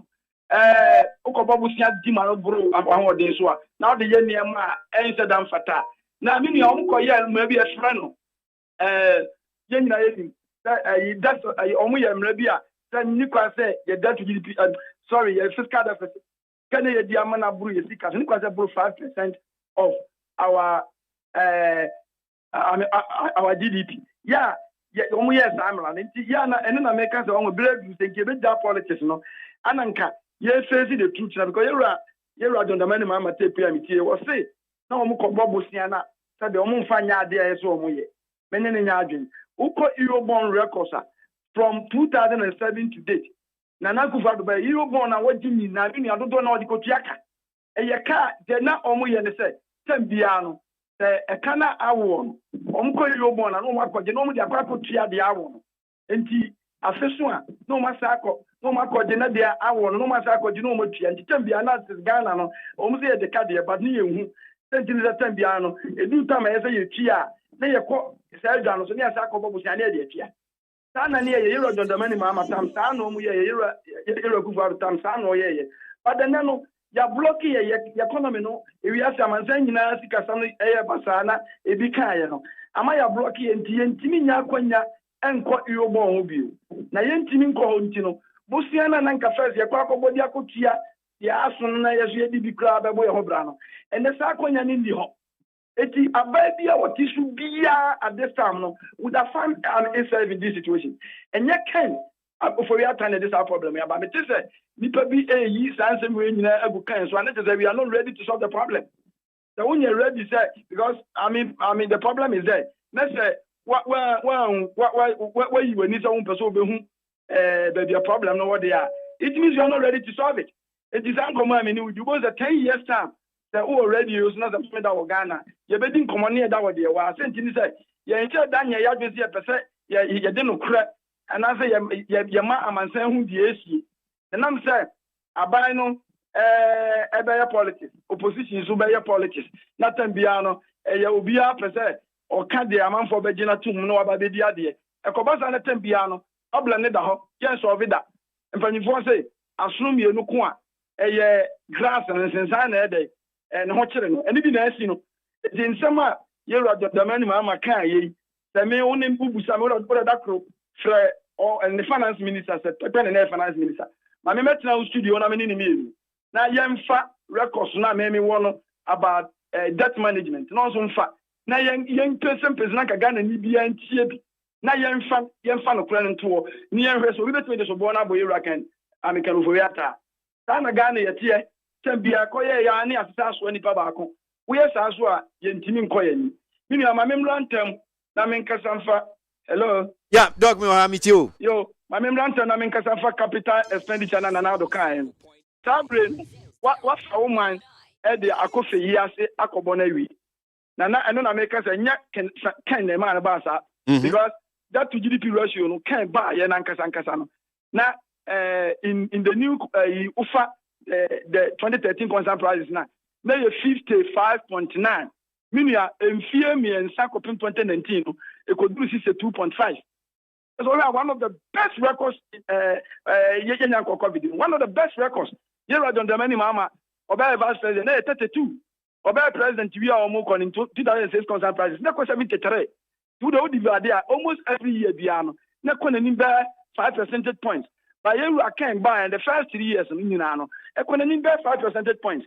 Think you want some bobia, can you forget and I thank you. You grew the year 2020, no?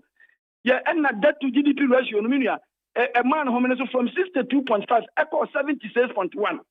When it is clear, you don't need any rocket scientist to tell you that COVID and we here na dey call we because COVID time no abai sika bi anan ko opɛ mpoano fo yi omukofa enema free amanone the friend I mean import taxes in ade no na obi nko ma obi ma enti abai anya sika enso abai ko so etua adwumayefo ka eno na ma aba buru busia ma asafe no the debt to GDP ratio the tinima no home so from 62.5 equal 76.1 enti say uso odi no kra ya adwuma wonko kasa e kan na de call ba bia yewi because ono ba na bibiansi ye no opeke from 55.9 in the news series 65.9 3 years running or because 62.5 now Ghana abakosema na just nka wa yade papa na say 1 year etimi from move from 62.5 according to 76.1 minua yan tum say amansan osebo na aka wi ase nyina no e big Ghana papa because we are very vulnerable and they do this present situation now capital expenditure so ya de ho akoma I mean how I mean nam anhia yi wo unya ekoduru oso aminua aduro no o de bia anwuno na bema wo onkofa de de ma wo no mo da o de bia anwuno na bema wo because una de ho akọ wo yare na akọ hospital unya koduru ope I mean anyi so bia ni ho o de kunyin de anwuno na de bema wo because anu na betimi aboawa enti anu mu ne yewi yakaza capital expenditure is sika aban no di kwai odi si hospitals odi yasa na ema no onti gamekra no ubusame a me nim bia kakra me wo economics mu no senka aban expenditure on sections a enya reckless yen friend no I mean reckless unfortunately sana akobonze na me kan me di ka sem bi say for the year 2021 me no example the year 2021 about total revenue na 66 billion but that year na no about spend 34 billion on workers and salary and what they 35 billion so tia in hobusian so abusian no enye na akufu ado na nkwana na abo from your rolling expense nyina abusian nsu kopem yera don the man mama die in aka sa abusian wuntimi nkasa wuntua da na se 1 year eni ma mienu pe with total revenue 66 now with the 69 billion atia interest payment at the atia adwumayefo ka minia na so one ko bobusia ebeye 10 and our goods and services what you ama o ministry setimi ayadwuma ma o ma no etimi akonani it is a situation na amanfo bi ayi asha say reckless no the way reckless because yes sir we are not being fair at all to the to the current government from new senka other people would have stopped senka yen goods and services yen capital expenditure yen kwa yen hwe it is an tidia am hospital ni na agency sana tidia adwuma fakati akwa mateso afi adwuma fakati last year about the 35 billion the PIA. Nina can fly adwuma for print to mama only 30% account. Yen na no mo persist kra yes abaya ntia omo cost strike 30% abaya tua and no go ya mini revenue no fa we interest payment this year last year 37 billion it would go kaboma we see ka abaje no mamu nyina no sa ne ma mi we and so the answer no I say me the me reckless I'm going I'm in quote it you now I'm hospitals in ya close down na jai adwumayo me sure say baby abesa indeed you are don the money mama tam o anya sa na we mu so ba na o mutimi nya sa ya ho hia e 57 ba na entia say ye niema na ye hye na nko yie na ye nyina ye tie ho asesa say as a country we have failed na ye nyina ye nko benkromu they're not all kind dialogue. This is the dialogue that I'm seeking. Dialogue between opposition and government. So mobile one. And yes, sir, Tembia opposition biane government government abadi obebasu biano opposition nene nyadwen. So I didn't cry ever. Obebo mo dance obekama Ghana for nyina hu se enye. There's a quite a power mom na hu hia Ghanaian politicians. Na nya omana omobeye no. And only the major problem for this country. The capital expenditure na do sabri ayeka say when your problem the problem is say Udu wa kwese of IMF almost say usika na odije ni sha because nema mienu pe ntimi enkova ta na tie dia ene ka nema mienu na chi no wo ya wadwe so obeyi kwai wo ba ya agenda 111 wo ba ya de no ta sika na be na tisu na otisu wi a sabe ene sika nya mana ento mfi wiem enti wi abaya de be ne se kwa bia na wiye no wo anya ya bia nkemfie mienu na de be ya bia be fie nsia na wo de gina kwa no so Daniel Manso, Ghana already in a huge infrastructure deficit. Yeah, economic growth no entimu entino baby I want Edeni Pamini about. Better say on pay this year doc na me shop no bre. Me shop. Yeah. Dr. George Dunfe, a economist, was also a senior research fellow at our Center for Social Policy Studies, University of Ghana, NEET 100.9. Today, this morning on the economy. Well, any I didn't call no dear bro 0503721744. The one cratano and common be what I'm saying. The ADB Bremo and paying to understand say or interviews kakrebi on real estate Breno Swan. Yebedi ASan Komono. Na mamen kan wadwin chere bi emfa emma Lamte King Rashid aka Temagov City BMW says the NDC knew Dr. Bawumia will lead NPP next election, so they have to re-strategize their action towards him, therefore choosing Yerepe Bema Montie ABOAGYE. Well, that is one here from Lamte. Nonsense. Cake, well, it's I'm sure it's a bit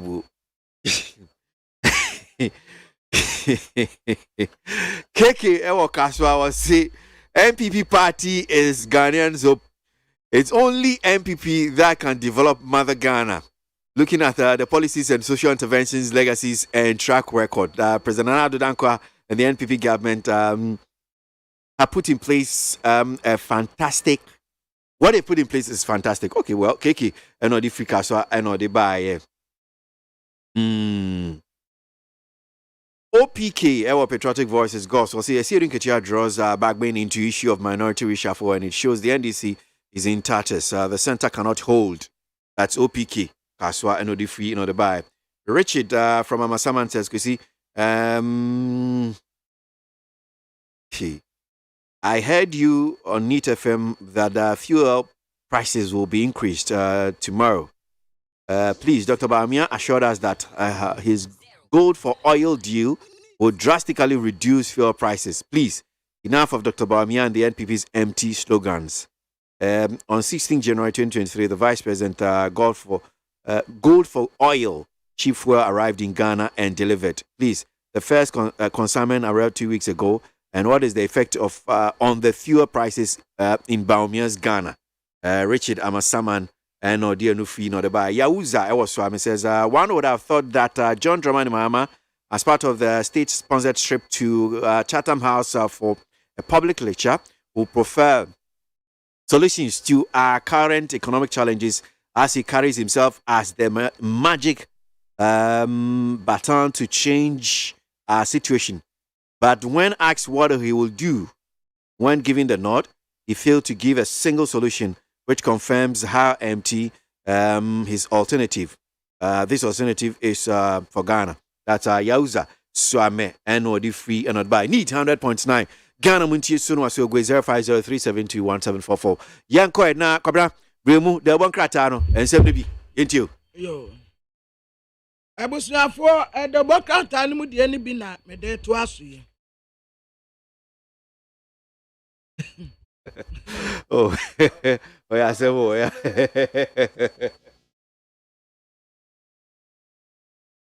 Ghana Montie, Ghana Montie, Ghana Montie, Ghana Montie. All the sampa Kasia bo Kowaka Tamunsa Amaya se Kasia Waye Onye yimu Nukratrodo Kamadine bo Nita fe Mama yentie KWASI ABOAGYE 100.9 Kwesi Bonkwe Mofa Chemi, Warafa Chemi, Yanko. Wafa kwesi sa ABOAGYE no anu wo mo ka no. Anya wo. Wonu wa. FM ABOAGYE minim sa. Wonu wa wu. Ba minim sa. Wonu wa wu. Ba se o ka ABOAGYE bi a waka mentina. Mtimi ase. No a wo mo kwa akono. No wonu hye ne yiri jade. Tina na me say nonsense. My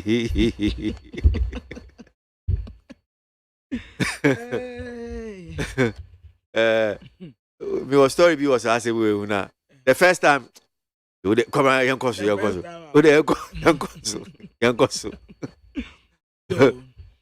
Abusuafo Democrat am de to aso aye Democrat aye friend say Daily Dispatch. Na ekuo bi a yen chichemu yeso mu wo UK. The friend no see Sadi. Na woman ye research I was 16 regions. Na woman ye research ni nyina ewie ye no. Ne aba betoja e wo research mu ene say MPP amanyoko okoto aba akoyi flag bearer sisi eyi a His Excellency Dr. Alhaji Mahmood Bawumia obenya 62.1% a straight away win into what the Dr. Mahmood Bawumia mfoni abetua Kennedy akompra kwa Japan de oni ni vote kura nka obi adonwene ho ebaya testing my try 1-2 ni eyi bia tunum no wokọ oni onyamfo alan kojo tremante ono na obebe anim kakra bat ni vote no entumi ansesa hwe research ne trese Dr. Mahmood Bawumia ono na ekro afei research no enipa no hantemu edio watinsi e 3.9 86.4% trese o asodi anipa ne kwani abusua wofiri mu de mata de enimu ane se nipa ne ye competent ya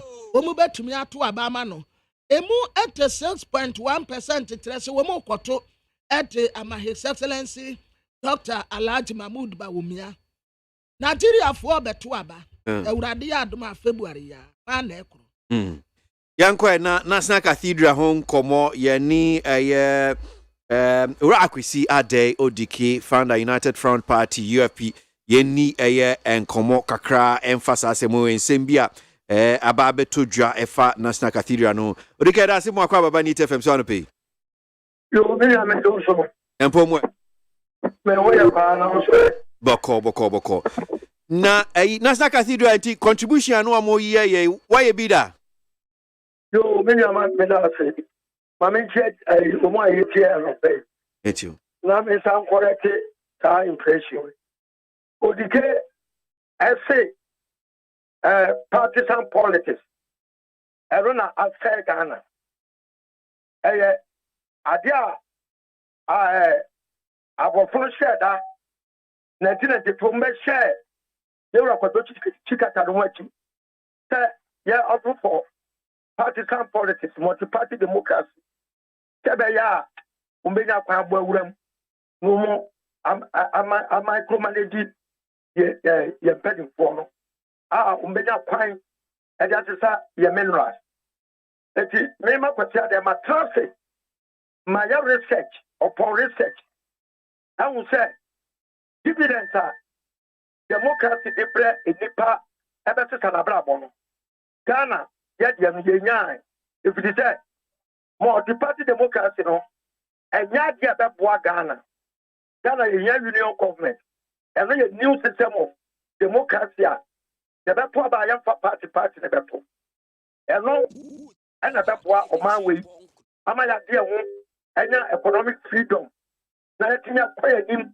na kaya bom na umo sepaka akọ kirabia auto ko kira eboama o man hyehyɛ ekoso na tumi bebe ba president wo ye yiri nya afi ho but me sewo na sa semo akai say sa partisan politics ni multi party democracy ni ade eno na ma ho akwanya ma wo switimi ate UFP meboa oh na ka me ti na say akodu ba bi na me matrase I will say 1992 ba no Ghana ye lusu bibia na ebreni swa e say me throw the book abremu nyan ma kenka bi a new system of governance is suitable for Ghana the mindset any the way we coexist despite ethnocentric and tribal divisions you know e kwa be fa so a ye be tinya ka bom with one common front ye net division ya edina ye ko pre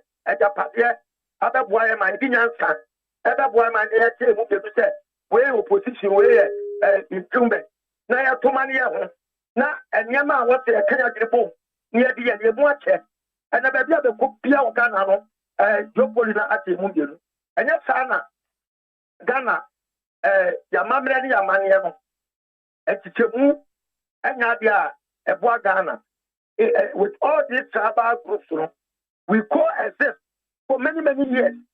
I'll be there see that I tell to them. But the partisan politics, I bet break a front. I'm giving one common front to fight our enemy. Okay.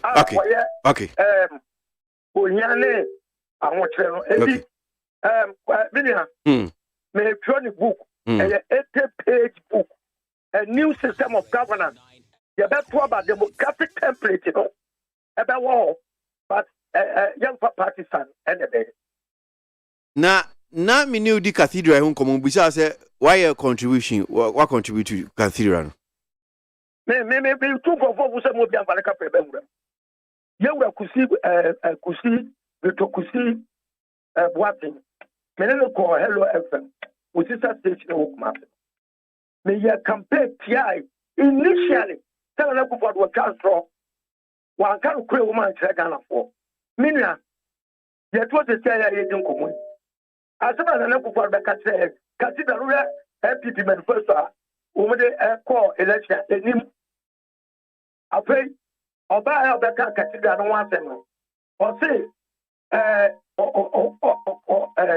oni ame kwa pam say o mani be president obesi cathedral chere ni munya cathedral no se me kwa ma dinu a na ko so ko si no olikoma bubu if you say o mani personal play you obeti nya ye na ho oden ani sikase beti nya ye ho asem de ese olo ebra wo mo constitute board no kra no trustees no board of trustees no o ma FPC say wo mo kwa bo training well wishes and na kwa discuss mo na wo mo dia ba be cathedral no avege ye quarter Australia the we and here 3 one street so then na ku form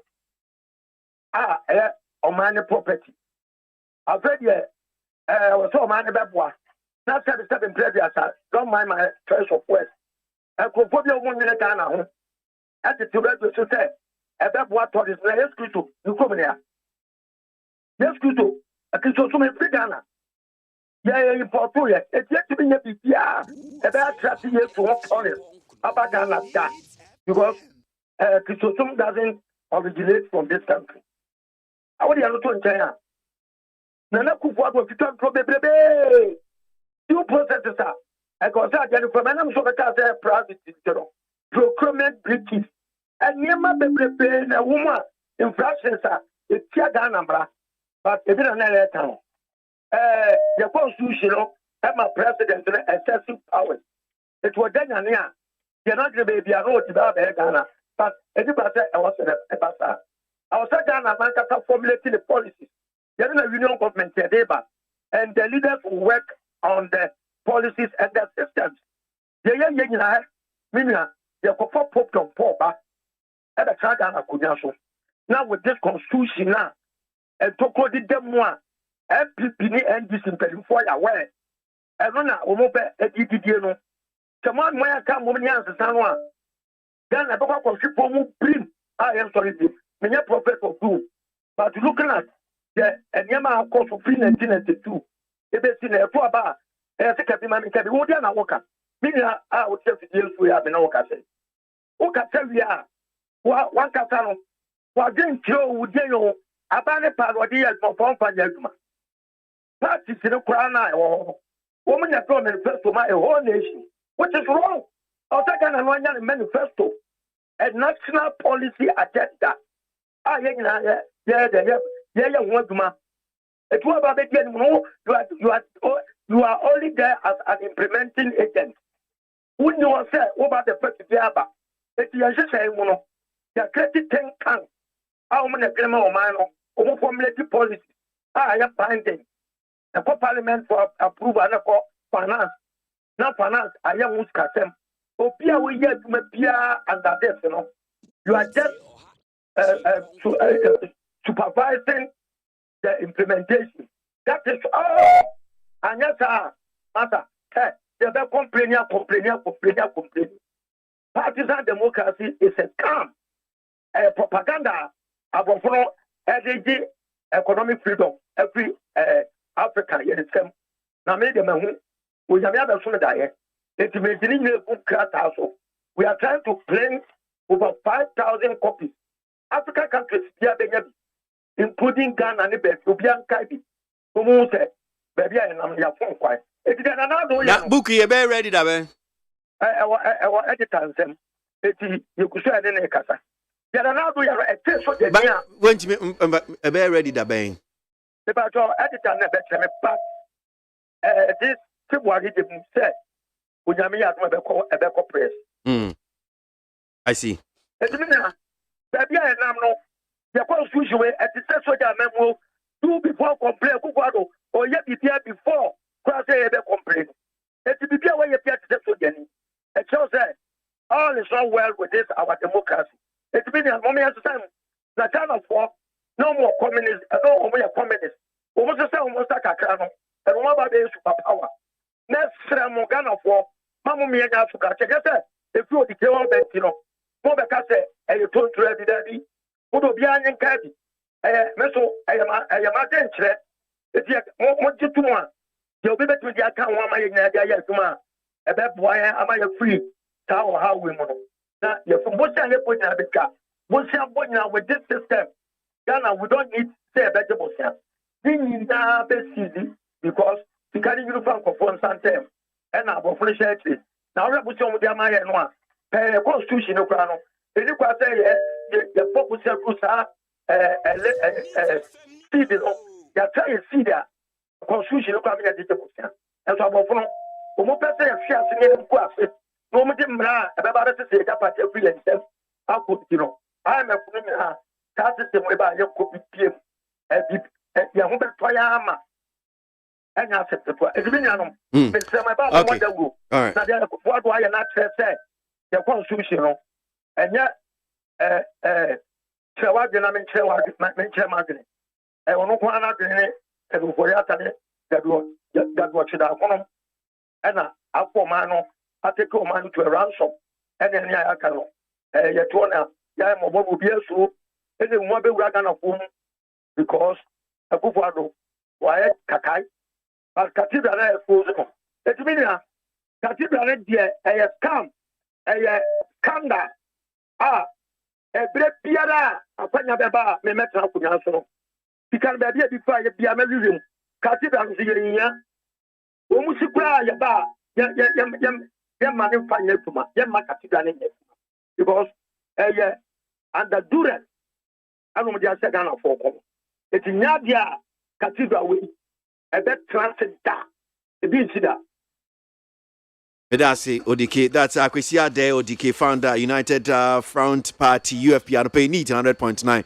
Ghana Montie so anwa so go na. Yeah, koenim ababe jinsem ne bi afide bon krate no. My jinchen bi so ha men kan kakran fama. And just also to remind it here for me remind them say and don't say it is none of your business. It is your business. NDC Council of Elders on Beshia NDC caucus no. Don't say it's none of your business. Beshia no money di inkita ho. It's just to remind you about it. Say the also my executives in leadership no man no be yen bebre. So NDC executives to meet minority caucus over leadership reshuffle today. The national executives of the National Democratic Congress, NDC, are expected to meet members of the minority caucus on the changes made to their leadership in Parliament today, Tuesday, January 31. The meeting comes after the resistance that greeted the reshuffle, which saw Haruna Idrisu removed as minority leader and replaced by Dr. Kesel Atoforsin. Tuesday's meeting is expected to explain to the caucus reasons behind the reshuffle and get the support of all aggrieved minority MPs. Mafu. Abusiafo NDC amanyoko na womu expect say NA womu ne minority caucus ne be meeting today.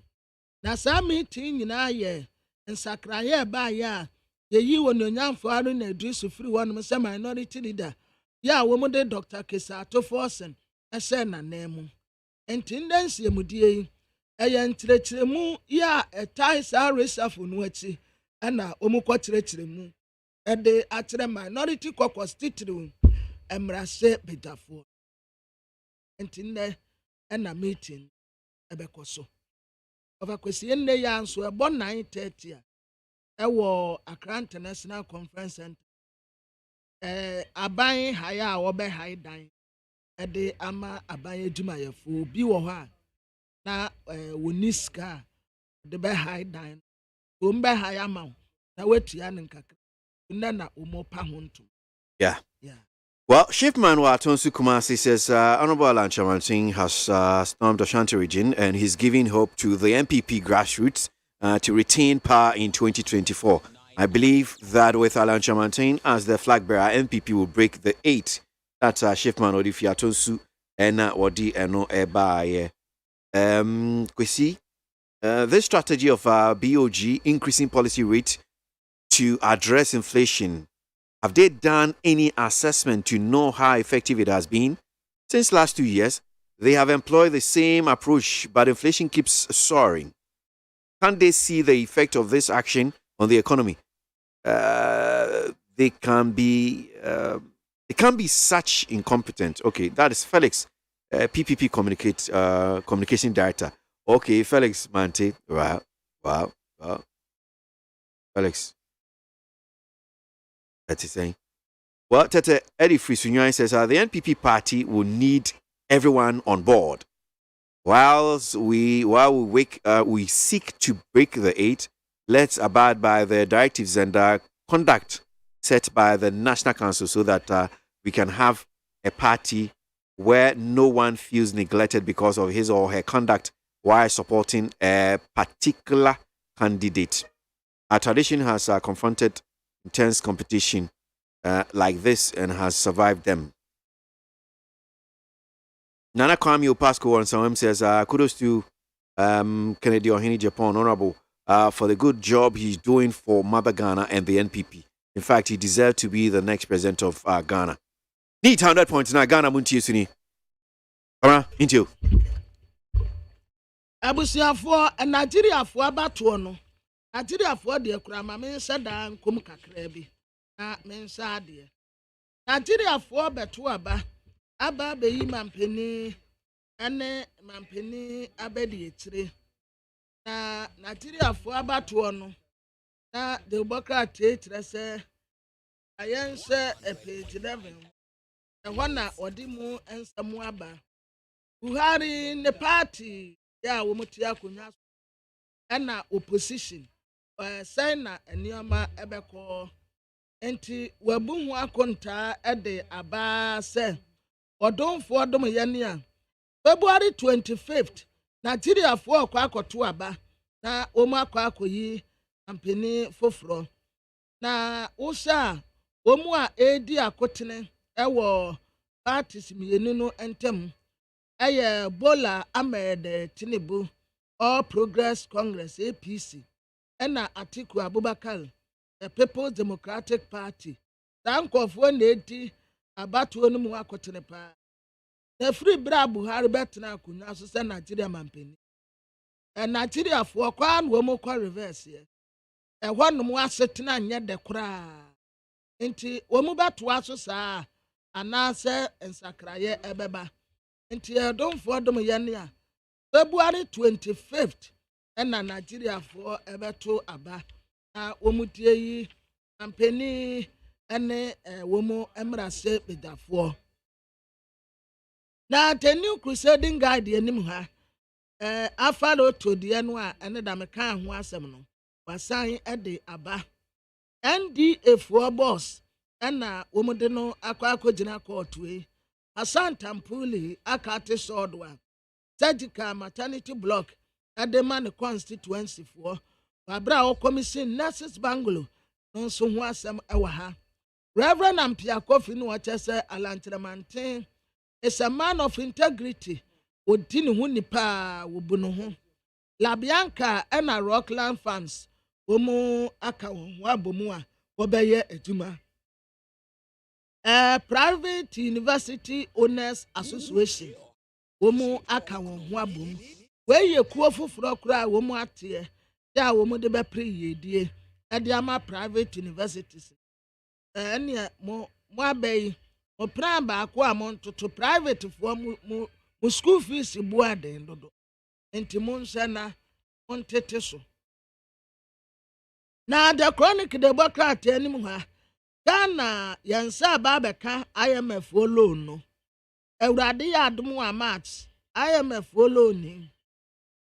March na wo mutase first disbursement ebeba.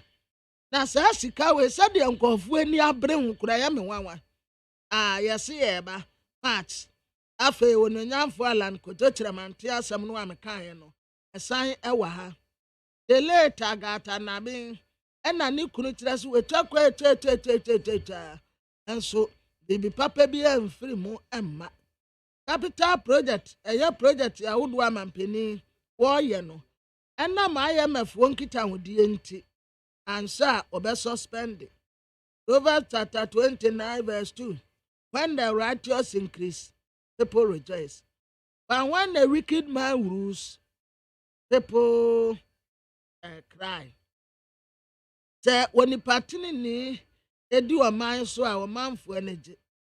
Nipa bonefo nso be di o man no so a obekọ no o man mani nyina de wo mu nsegu o mu ti na wo mu esu. Na the anchor democrat anonym ha a passport office yo 30 and I read 30,000 mun konkwaje afi Dr. Kwabena Dufour and what else you that Dr. Kwabena Dufour the service you Muhammad ya wasona omokesire small scale mining and na gold omu export no omu chase 30%.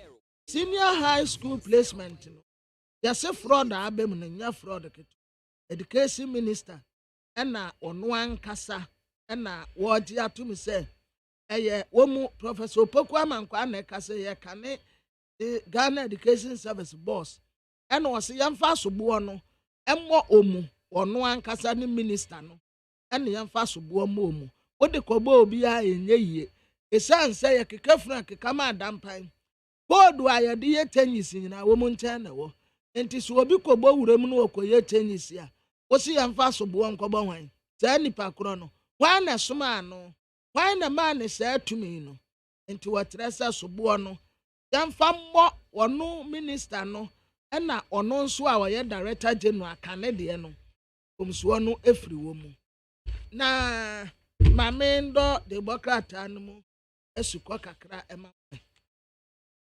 na telegide ha sei ratafa tosom yansa mampeni na na adedan kwakufu ado and we see a Western Regional House of Chiefs omu besra no and wakate wonum se munya abotrem si ade niam mu anya betesa project yahodo akura wo ye no wo sa IMF won senhye yi a ete se duru ba bi kura wo mu suspend the project ni bi na abotra no obesra si yenya na mahene awulai ejefi kwame ya wotosu mienu ya wodi na nanum ayemfo nimba yenso sra bansa na dawruma da ya na se bibi koso a oma manfo no nkire wo mu adwene emfamfa ho na koba se na asem wa baaye wo mu nkoa na akose kokoam akotutu anoma ho de betre pani se wontu ne din a eyasa ha adwene bibi ni a ya wo mu nso omummo omanfo amane na wabofo ne de ne nam ho apaso Panda ni leader ma Life Assembly Worship Center Reverend Christian Kwabra Andrews so fuchira bosom na yetai de frɛ no watrase of mame Andrews obosom wa wagyae no woni no eni ho bionti emuhia no a mamomfa ne din emfa mfrɛ no denti a wose mamomfa ne din emfa mfrɛ no ne sɛ of mame bu afu sɛ wono sofo woni obi akwa akora nso a woni na we akora ne nya boni bia na akora no nso no ho afa wo nice baby enti aba ne se na sof maame ne buafu no ho ya wo kwa ha no wo kasa no wo kɔ no wo kasa no wo kwa no wo kasa na wono tirabosum no won to asense mo no mrane enti wanu obi akwanyim nti a wabɔ musuo ya ɛyɛ ade a ebi nsi wiase daa sɛ wɔsɔfo nti enso ɛne bɛhwɛ church members no ye na wɔn bɔgye ne so sɛ ayɛ ade pa enti sɔfo ɛna wɔkyerɛkyerɛ n'asɛm wɔse ɔmo obi anka n'asɛm ma no esan sɛ obi kɔ akɔkyerɛ mu a no wankyerɛ mu te sɛ deɛ wɔno bɛkyerɛ mu no ampa wɔne obi awo akora no nso ne ho ɛfɛ enti sɔfo maame wɔse wɔnte ase a wɔagyae wɔkɔ sɔfo maame di nka akɔ court ɛna court ka kyerɛ ne sɛ wɔmɛyɛ obi aho adeɛ wɔ ha wogyina so kora agyaa no ɛyie wɔnsan ɛna wɔkɔm yaa na ti n'ani so si a yɛnim beebi asɔfo pa no wɔn ɛfɛpɛ ɛnkyɛ abɛkyerɛ ɛmu wɔn wɔka no wɔne ne yere ne bi wɔn wɔ nkwadaa mmiɛnsa baako wɔn baako na ntafoɔ nso ɛto sɔfo akyerɛ abɔ ɛwɔ mu bɔ nsɛm ma no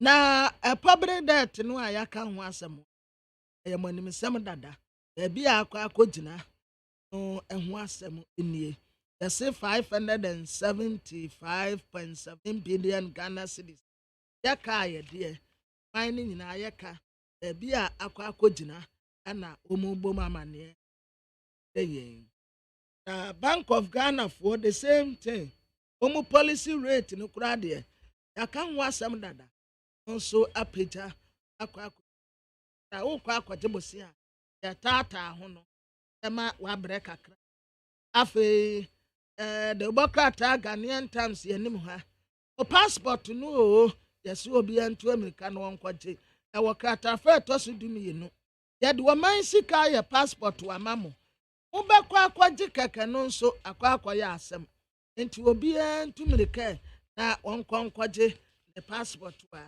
yɛ ɛde ato wɔn sɛdeɛ bɛyɛ a weyɛ a egu wɔn mu sɛ obehu an sɛ wɔtea ɛɛre obehu an na asɛe ne yɛ saa akɔ pesika foforɔ na saa de akɔyɛ na Ghanaian Times katafa ɛtɔ so nkron maame Hanabisiu ɛna wɔkata NDC amanyɔkuo nkorabata wɔ United States of America ɛna wɔkata wɔn so wɔn nyere wɔn ho nya adwumaden yɛ na nkonimdie bɛba wɔde asɛm itu gya no na yɛ fundraising dinner New Jersey a branch ɛyɛ NDC amanyɔkuo ɛna wɔn yɛ saa fundraising ɛna wɔkata wɔn sɛ obi anyere ne ho na wɔn nya adwumaden 2024 nkonimdie ɛna ɛba na Ghanaian Times katafa ɛtɔ so edu baako afei Vice President Mahmoud Bawumia ɛna ɔsrɛ Ghanafoɔ nyinaa sɛ yɛn na wɔdɔ edi ɛmfa nkyerɛ yɛn nuanom akwatafoɔ no sɛbi obi yɛ kwata a yɛyi wɔn ayɛ pɛm dodo wɔhyia no a wɔnkyea no ɛna afei koraa yɛ a ne yɛde wɔn to nnwom a ɛsɛ ebu wɔn abɛm ɔkɔnfoɔ kɔ adɛ koraa ne nnwom baako ɔsɛ adane kwata a megyina nkwankyɛn woyɛ amenkyea enti kwata tia wa na wɔtwe ne nsa kwata tia wa na wɔtwe ne nsa yɛmfa yɛn nsa nto yɛn nsa yɛm na yɛhu sɛ yes yɛda wɔ dɔ adi ɛde atrɛ yɛn nuanom leprosy na ɛyɛ World Leprosy Day ɛna etifi asɛm wɔ sɛ act now end leprosy ɛno ɛna Dr. Mahmoud Bawumia hwɛ wɔ no koraa so wɔ kyerɛkyerɛ akwa hwɛ yɛ anyɛ no enti yɛn nso yɛn da wɔ dɔ adi ɛmfa nkyerɛ yɛn nuanom akwata wɔ abra yɛteatea wɔnum nsɛm sɛ wo nuanom yɛ atea na center spread hanom yɛ anso enyisi abo minority caucus kwasi kura ma yakan dada bensan enko so Minister Lands and Natural Resources ya ono anso ɛna me no kase wasaya Minister for Trade and Industry Samuel Abuchinapo ɛna wɔhyɛ project ya wodo a 2023 wɔmode bɛto akwan mu nsakra ya wɔmode ba wɔm tumedie mu nyinaa no ɔbɔ Ghanafoɔ amane obunu nkakra ɛde aba ebɔkrate na ɛnkyɛ na me de sorry so no ma me fa Democrat Daily Graphic ante bia na nkofo kodi wache na wache no a wo kodi ye ne de asem abere wo mu enam so Emma nutritionist your Department of Nutrition and Food Science University of Ghana Professor Matilda Stain Edu and Wakata Ghana for say ye kodidia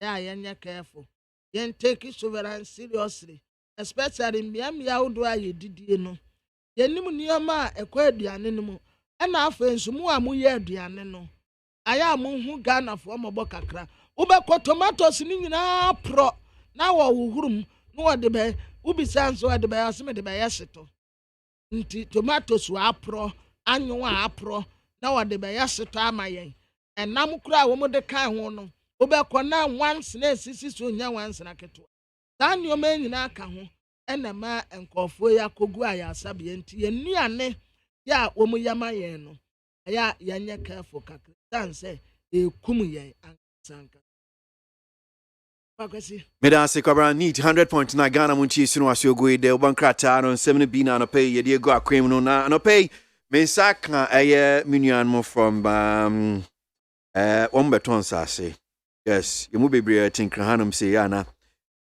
ya hand dance ya na ya say wo de wontimi nto asase incident there be oboa manyesa ana no pay me wasem papa bi edema e wo ye fidie so enche me ne mo ba be din komba be mo makwa ba.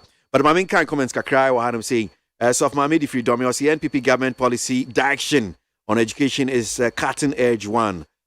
In other matters, the confusion in the NDC is raging on and they must cease fire. That's of Mami or the freedom and other by Wafake new plant station says Ghanaians are not ready to bring the NDC back to power. That's one here. Edifi Wafake.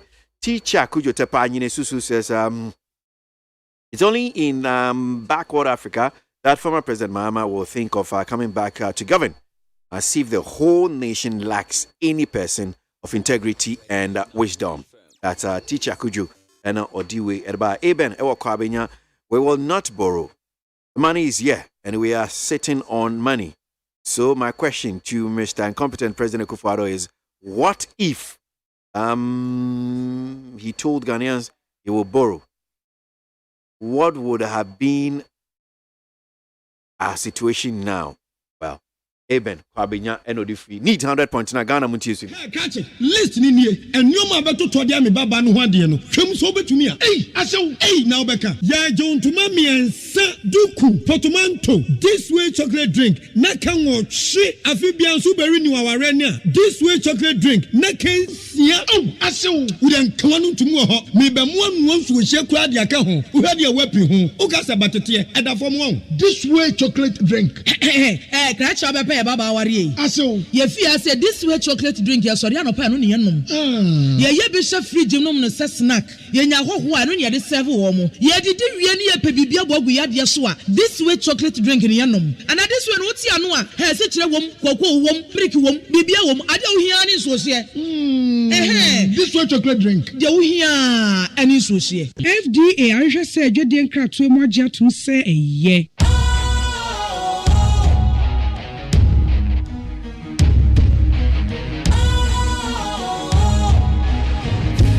cool, fresh and trendy with a new look. Makes you feel real good, that refreshing vibe. Satisfies you right just the way you like. Do you know? Do you know?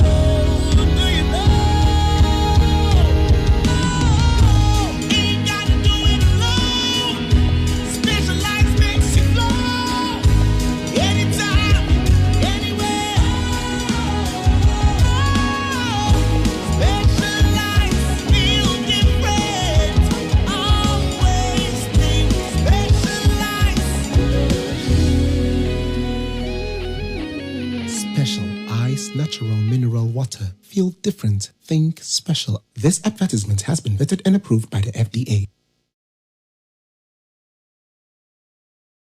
Ghana Montie, Ghana Montie, Ghana Montie, Ghana Montie. Oh, there's some purple. Asiabo, Kowaka Tamonsa, Amaya Sa, Asiaboye, Onye Yimu, Nucretrodo, Kamadime, Bo, Nita Fair, Mayentie, Asiaboye 100.9. Well, so Mamima Richard Dakon, marketing officer, at Builders Real Estate, and Eunice Akar Taylor, one also a marketing officer, and Penfo Mieni at Nancy, Minion, Mamima Makwaba. Eunice Akwaba? Yeah. Okodia. Yamia Domboko. Nice one. And Richard Akwaba? Yeah. At Builders for who to say? Yamia Dom, Yenina, Yahoe. Mohoya Papa. Now, and Jimmy Hume Chakwa, whom were Heart Builders. Okay. Mebacho ananope ma yenchia neat atiefuni na yemu bibia chi. Yejidi se trade ampon basia dom Nyankopon da Roma obia ehun ye. Heart Builders Real Estate said ye udi kan bisa nti no me fan sha se san fa matiefo.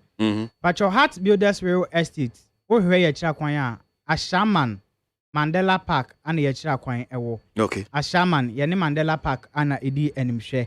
Na Heart Builders Real Estate Eya jumeku a yeton sase yesi adan ana yesan so eton adan.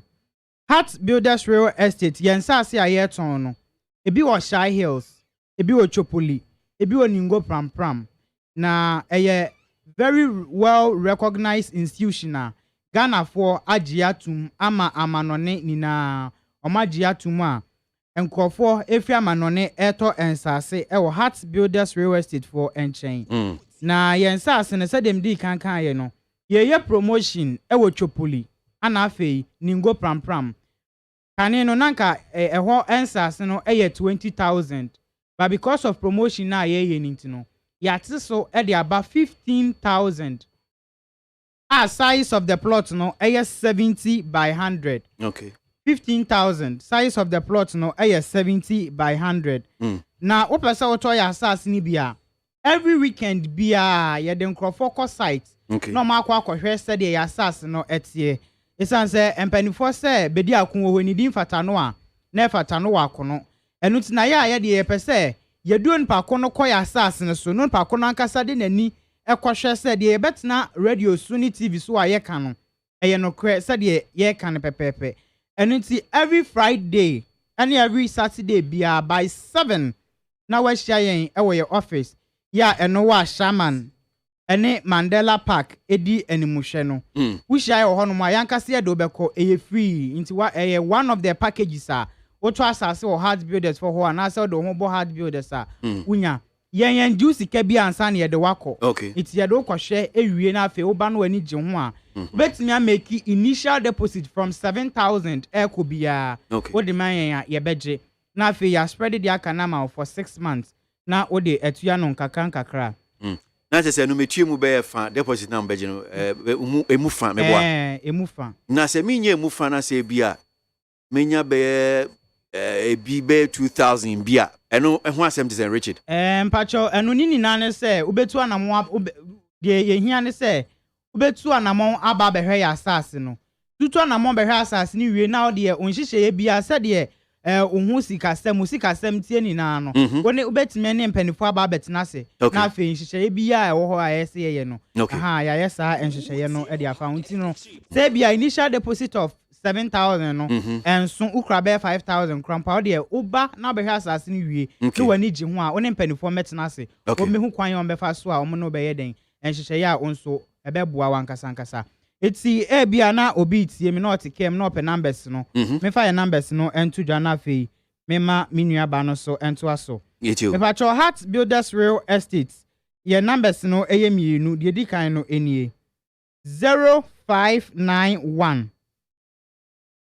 599 006 0591 599 006 and have a 0241 665 200 0241 665 200 enti ansa na me ma menua ba na to aso no yen sas no say dem dey kan no a promotion into currently no Tropoli ana afi ningo pram a 15,000 ana Shy Hills nso a 20,000 ye wo other services nso ayeye ti mema me nua ba no de eno so ato aso Guinness yentie we that's it darling boy Heart Builders Real Estate there the wo hwehwe yen ya said the odi kan ye kire ye no ye wa Shaman Mandela Park of Seats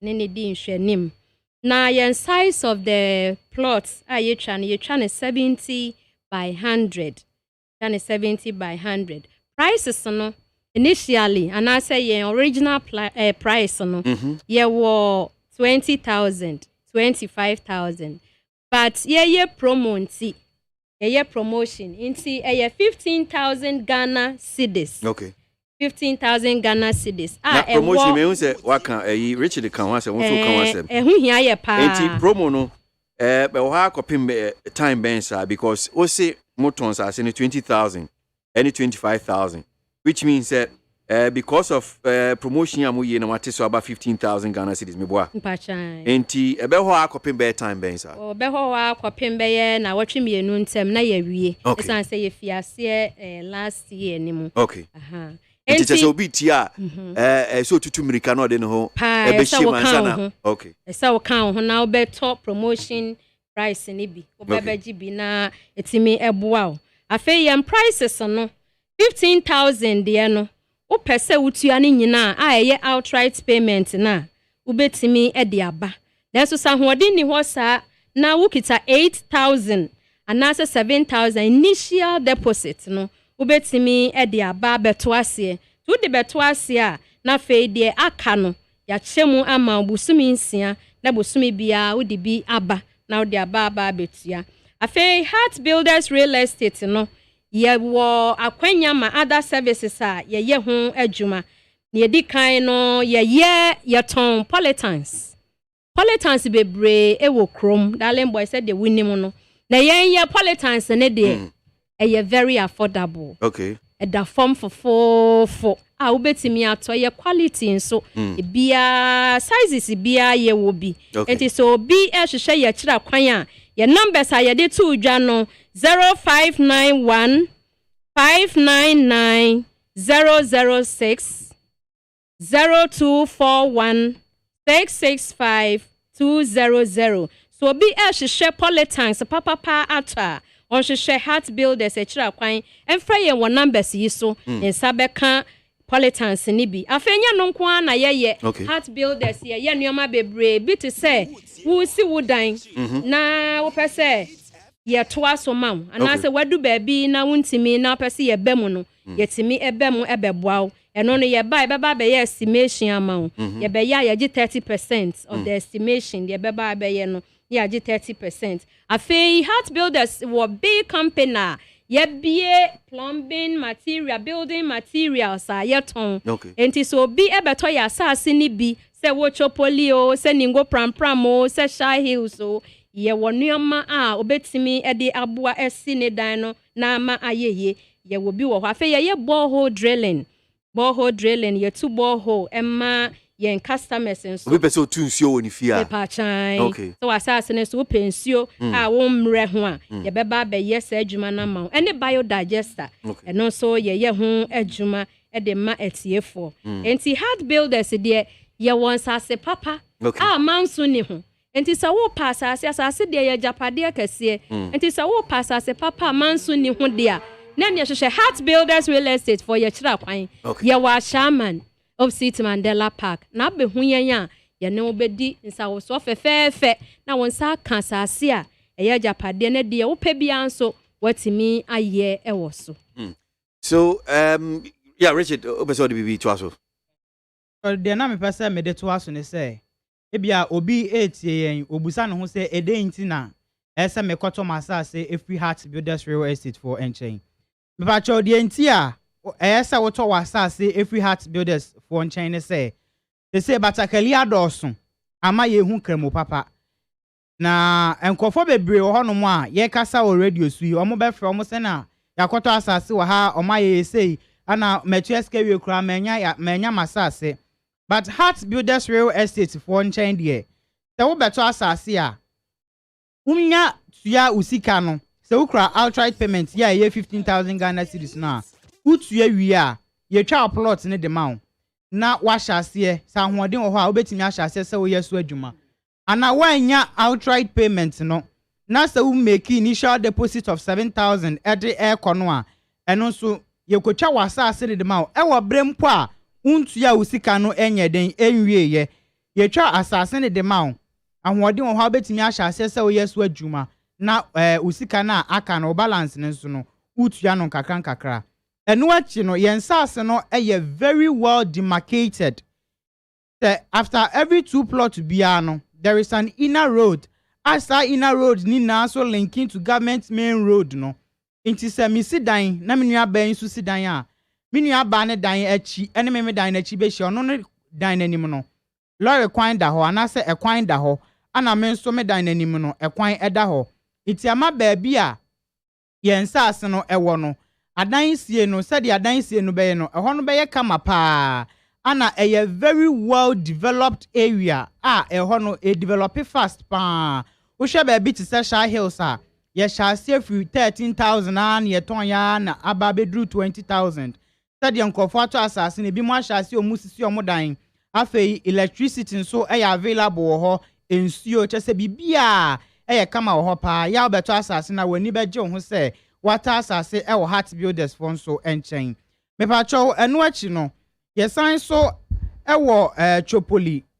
sɛ de mika sɛ midi kankan ye no ya asase ne bi wɔ Chopoli na Chopoli ne nso baby ya asase ne wɔ no 15 minutes away drive from new airport proposed site for airport no enu ti se wa beto asase wo ho na se airport beben wa na che se baabi e ho ye guy pa ya emfe kakra di anim no ho asase ne to no wan hwe ya na akwa ye bibia ho ne bo be ye den pa ya wan hwe ya untimi ento etisisi ya no a promotion ti ya tete so no na me kan form house tutwa me kan bra Heart Builders Real Estate for nchen na beto hwe baabi nso ti se ningo prampram a yensa ya asase no ben ningo senior high school no Tese baby ya asase ne deda bia kama ya beto asase wo honom a utimu say yes fiti honom ekọ main roadside highway so no enye ade bia ewa bia maybe 3 minutes drive now they adru honom say inte kama pa enunti ana mekan fo dia ma say anopai utiemi a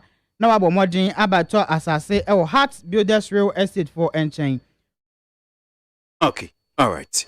Again, I'm sure say number no also very important. So you need so basically mo numbers ni biom we see su biom e dey amatie for omutie na ometimi atro na teaching so mo a bia bibia mo no machi kwan wasan si su biom na ye dey esi. Okay, say obi hwehwe Heart Builders Real Estate ye wo Ashaman unye du Ashaman a Mandela Park opposite ofre yen a ye beje wo so e wo number we so ana numbers ya me di ebetu dwai eso 0591 599 006 0591 599 006 ana 0241 665 200 0241 665 200 yansa ase no ebi ewo said ye di kan no e wan kran he ya na wo Chopoli proposed site for airport and ase on a Flower Road ye will be ewo Shah Hills Akosomo Road baby a Monkey site no ewo no ye will be so ewo Ningo Pram ebe Ningo Secondary School no enti sa wo pass ase papa a manso ni ho a eda form ne bo efo a ene ye hwehwe ye kira kwan ewo ye numbers yi so ye numbers no ye WhatsApp ubetimi ni ye di nkomo wo ho ye wo Facebook ubetimi ni ye di nkomo wo ho tane wo pe bia ye be ye e di amount Heart Builders de ye ready say ye pese ye boa ye tiefo ye boa ye hwefo ye boa ye customers na ye ni won edi insawo so na ye ni won edi dwa ye ni kan ewo mu kase enso ne se efiada ne memenda na pa bia se de ye di kan aka no efiada we memenda na pa ni fiada na pa we ya eda ye nimu ye be call ye site ne so ni akwa akwahwe enti asase no nya se ye force wo bebre sa na emu ye kan foma wo se efiada na pa memenda na pa se wonya du Ashaman opposite Mandela Park eye yen office n'anima ye do bekọ by free bus ye do bekọ akọhwe asase no na wa akọhwe na udi ho adanse awia na fe wa ba na yatoa so every ho enti obi hwehwe health builders real estate dia na numbers ha ye de to udwa no obetimi afre yen ye ne bedi nkomo fefefe. And just to add say ye wie na musi subiom say enyen sase pe na mo se moton mo other services nso amoye a wo boss to say Polytank mo se moton ye wo other services nso ye ton Polytanks all sizes ye wo ye wo buy da form kra very very affordable wo ba wo benya bi na afa ye borehole drilling enti wo hia yen a se wata sase we ho se won toy yo fra yen a na mo wata sase we ye wo de da form kra ye be ye ne fine so ye de amount afa ye wo plumbing materials bebre ade wo hia bia be ma wo dansie abem woni so ade hu abem wo dansie ho no ye wo bia ye betumi de ama biodigester so ye bi wo ho enti heart builders ye numbers no mpacho wo fra yen a ye beje wo so na ye ne wadi nkomo fefe afa ye wo blocks ye wo big blocks factory I see enti se wo hia blocks dodo bia wo hia se wo si a edan 5 bedrooms so a bedrooms so ye wo blocks wo ho a ye betumi a supply wo. Okay, well I mean Shamu you that's it Richard and Eunice you that's mobile I am about more than about Polytank ni si wo twen Meba pa Ebedi nkomo. That's Richard Daku, marketing officer, and Eunice Taylor, or no so marketing officer from the Heart Builders Real Estate. And pay and omnia babedi nkomo. Me assure selbe to tumrika na wakwa kopebi o ashama and tama and crying. Baby be our TBR no. Well, this is a real opportunity for you. Also akwenya with me afana wa so ababe o efiura o. Che nkomo na say o studio no han say well. Me say me kan ape tablet no credum. Enti me mo makwabe Hello akwaba yenya masakozi na mpomwe boko nyame ada afie me mo afisha pa akoshe mwache Manchester abari ya no mayate unka wa se ya no ikudi me hu me si me yente unka me wa ha na unka na mpese yete me kan atie hey darling boy Godwin. Now I busy with phone so say bibi aboko there. Only former president Chatiana. Oh David. Oji sister. Normal chat. Because only former president Mahama Chati. No. Okay, all right. Nabila. Darling boy. Afishapa. Ya do meje also. If Nabila there, no control there, no. Is that why you say? I church for no. A more idiomatic expression be I can. Okay. See it will rain cat and dogs. They say so better. On the region be to say Upper East. Cat never dog number. But you are not paying me. And a region be to say me pento kwabia. Me pacho. Dog never have a cat. Empacho be. That idiomatic expression. I was a teacher at church for no. Omunchemu ye because Ghana and your region be answer. It will rain cat and dogs. But time now I was school. No one say who can say who has 2 pens. Now obia pejanin sir. Our 2 pen amount. And tiena no pa emi so me 2 in framamu. Who has 2 cars? Obi a 2 cars bia. No baako. No mama baako. No pambua na mbo adwumadie no.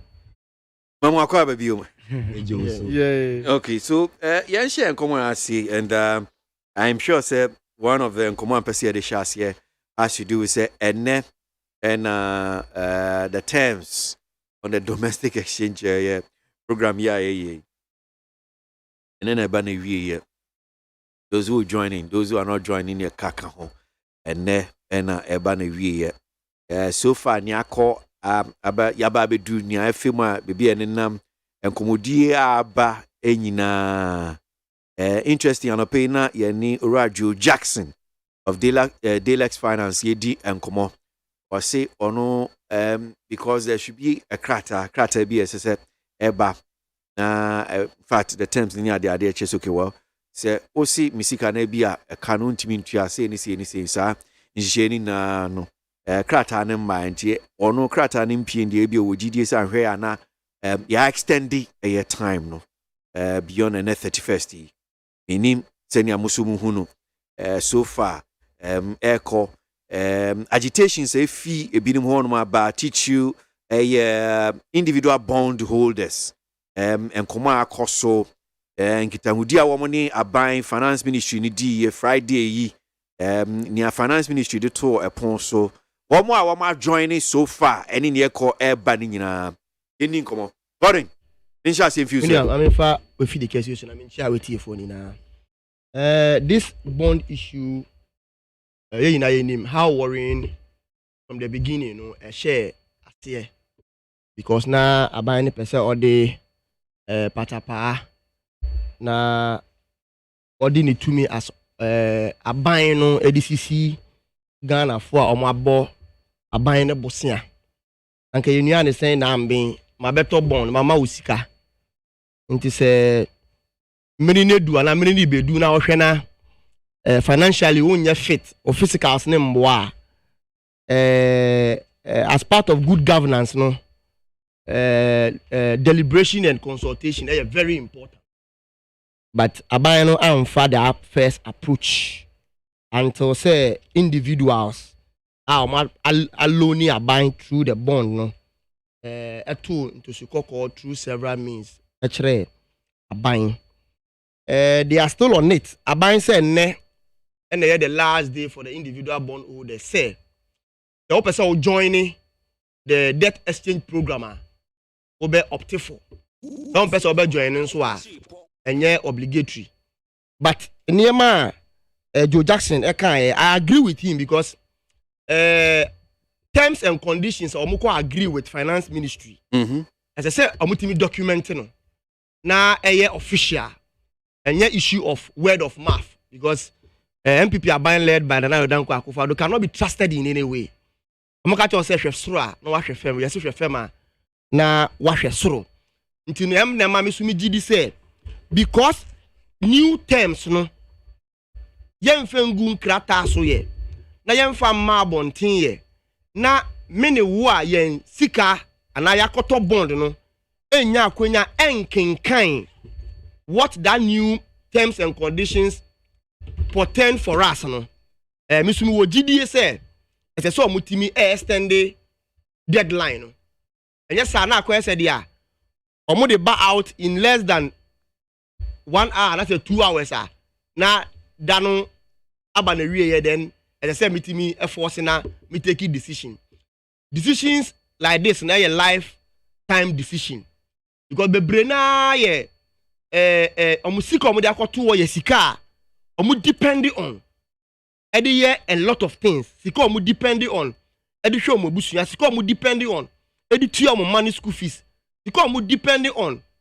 in terms of say so omu ho edodo won a na omu kwa ayarehwe a ye ka so won to aduru a omu nya bi edi eto nti say obe enter into the new bond scheme and now say obe maintain ni old one no I believe say aban no say enne na all the new terms ne beba omma won akwanya kakra na won fam peruse document no na omunhu de wo ho ma won ena de ni ho e ma won but akwasi this bond thing na happen no you see happen because you do pempen so aban ne say a car or de as oman no ana aban no ontimi entua na de obi bebisa ne se ye free hi na yaba bedu bebi a yaba bedu because aban we party we be di abenwa no in 2017 no na ye need this situation mu na anya bia so omukọ Eurobond market a na omunya subscribers na anya bia no se yen loans ni bi expire na ese yetua yetimi etua aban ni ba ye na yen internal revenue a ye collect total revenue ye collect Now you sue about 30 to 35%. And you did 2-year loan. The last time I meet a finance minister or announcing the bond this program, no, or this is CIA you sue 70% of our internal revenues. Edi etua eka. Inti obe bisa say ye fi fa na bedu bi abedu no. Ya bedu ha because aban ni ba ye na the economy was robust. Na economy ni timi ma ye ko international market. Na economy no resilient. Inti aban no take advantage without prudent measures. And na adichi adise bia no oye one day one borrowing. One day, one borrowing. They kept borrowing. Ghana started ringing the alarm bell. Say, the rate at which are buying a borrow, at least, onto the boase. Now, yawai wa borrow no, on invest very well because no, oye awufuna ukoji bosia, ewo banka. Ojiri ne umano susu say. Ode beto enema at least and now be invest into areas ebetimi awo amount na wetimi die tua okano. But we said all this aban na ntie yen and yehu that 125 ministers are for the first time in Ghana's history aban no appointed one of the consumption related expenditure aban de beto Ghana for so 125 ministers. Na yetua wonka every month. Omo allowances emaye. Omo cooks emaye. Drivers emaye. Ministries are under previous government. Na nipa miensa emane that ministries no. Enne ya teachers are ministries nim according to 3 ministries. Ba akubia kita 1 minister with 2 deputies. Nti na me no ka say 6 individuals. And a manage ministry under the previous government. Na for example, is the Ministry of Transport. And that railways, that aviation, that transport. When in Semana ye can wasem. 2, Minu Kase Abayni Kita, the highest number of presidential staffers. And I was saying himself, presidential staffers no. Nancy Anna meant to say. Presidential staffers are ranked as ministers in terms of remunerations, and our aides are ranked as deputy ministers. Into Ukita, more than 1,000 presidential staffers are burden ebeto the public purse. So only option says utia omoka as and when mantino ebe ende. Duplication of position. Last time there were minister of local government. There were deputies. There some director of local government at the presidency. Na ye den. 1D, 1F. There were Ministry of Trade. Now what secretariat. Our office of the president. Now who says sika wo so paying them. Because Nkrofo core offices no ekoye adwuma. Ewo mra Ministry of Trade bet me take care of this 1D 1F project effectively. Free SHS, Ministry of Education and a Ghana Education Service ewo ho. Obia nka say they don't have the technical know-how and the capacity to implement free SHS. But Abayne say wakoti secretariat under the office of the president. And why employ in Kofubium. A lot of these things are happening. For the first time in our Ghana history, budget to the office of the president, a balloon called over 3 billion. Abaya usi untimintu ya waka. Abaya usi obia odene kabian untimintu ya. Anka this is the time anka yes Ghana for who say you reducing the number of presidential staffers. Duplications of institutions. Now your scrabby be off. Still, upon say what in the ministers sono, still Nanado Danko Akufo-Addo president ministers and they are the highest still. And so you can be 1 more minute. He is still at where he is because why not you say and you obetie after all, I can't 2 years. Now, let me keep employing a party people. I mean, Tiomoka. I was see, Midimanu Esinu. My problem about this whole debt restructuring is as I say, you're looking at the banks because the security guys, the security exchange and all the other sectors in Nano assign it to the bond. They have agreed to go on it. I think they are individual bond holders. Into net banks, no yembisa yen say, tika biya wa bank biya no enye bank ne dia. Eyen kronfu deposit. Ano mako deposit e wa bank no. And because bank no eye so mu invest so that on betimi etua omo depositors. Depending on the investment or my no. And omo so dia koto government bond. Into ne say ma omo I enroll into that thing. Na say fan say maximum aban annual dividend of 9%. Bisa who say does it correspond with tika anka kaneno ubenya ne watimi a fulfill obligation on your debtors ana. Do you get me? It's a problem esa aban esa maka the last time o hamesa nka yanhwe yi we are going to have a second bank collapse or financial sector collapse if the government doesn't look at it well. And immediately, the financial sector will collapse, then we are further crippling the economy. Already, the economy in a junk status. The economy is papa. We cannot sit aloof. Now, you say financial sector no so bad then collapse. And also collapse further. It is going to create a lot of problem. Because already know the living condition of ordinary Ghanaian or minimum are very difficult. They are very, very difficult. In a mabuaya ding, you to need any jumanye. Taban etu waketu emu 30%. I know we're trying to have an increased tariff more than what he gave you. So it brings you back to your old state. Okay, go ahead, Medasi. I was see. Abandon ye. Now, by making sure say the new terms now on IBF for no that is individual bond holders na akono. Onku krungu nkrate mu. Oma at least so ample time no ntimi peruzi. At the end no your optional.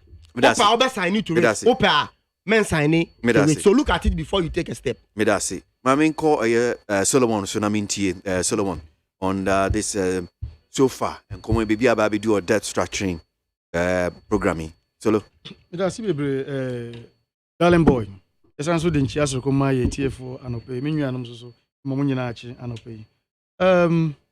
Yeah, it's true. I will admit say cat was put before the horse. As the cat was put before. I mean, there was some level of engagement in him because yes, and me and because the extent of engagement, you know, and not a year very small as compared to say any air corner widely na ye hono. And I think at beginning, you know, almost try the consultation anymore. And Kasebio, Ebia, and Tiasia Yama, sa adie we no, ya kickstarted already. But all said and done, we say it's always better late than not. Yeah, the hobium a senior kind Association of Banks, Ghana, and the Insurance Association, and Ghana Securities, no companies also Yanko Adam is signed a series of engagements finance ministry no any impending for entities mean saying a share 101 and you may do commandment as a year mama and there's no reach a consensus as they are on board now. So the last one akaye individual bond holders no form of forum na IBF no the only thing is that omunkita hudie no is not conclusive. So as to whether and then no there is still a deadline no or not, you know. As we sit here, we cannot tell, but it will best come from the ministry. Who say, I'm sure that by the close of the day, you be saying Jackson can say, it's not a matter of Sakrata any matter of trust to send an American say about way and any matter of such a thing, say a trust, a necessity.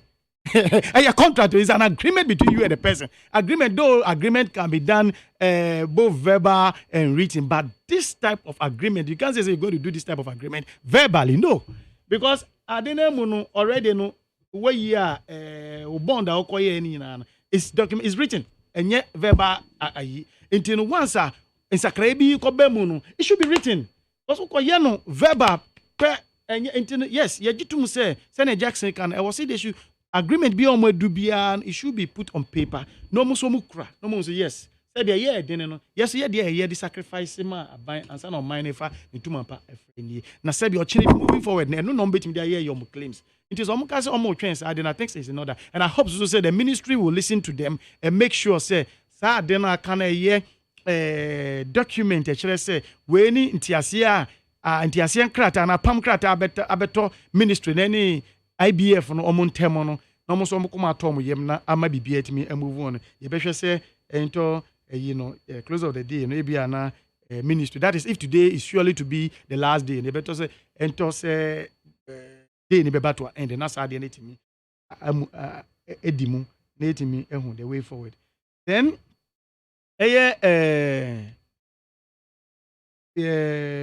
papa JDM about consuming because of the consume sky aging na ya consume na you can't consume na no be teacher but say I can't consume say udi wo nimu enyesa yes papa na yes let's say John Dramani Mahama, the former president of the Ghana.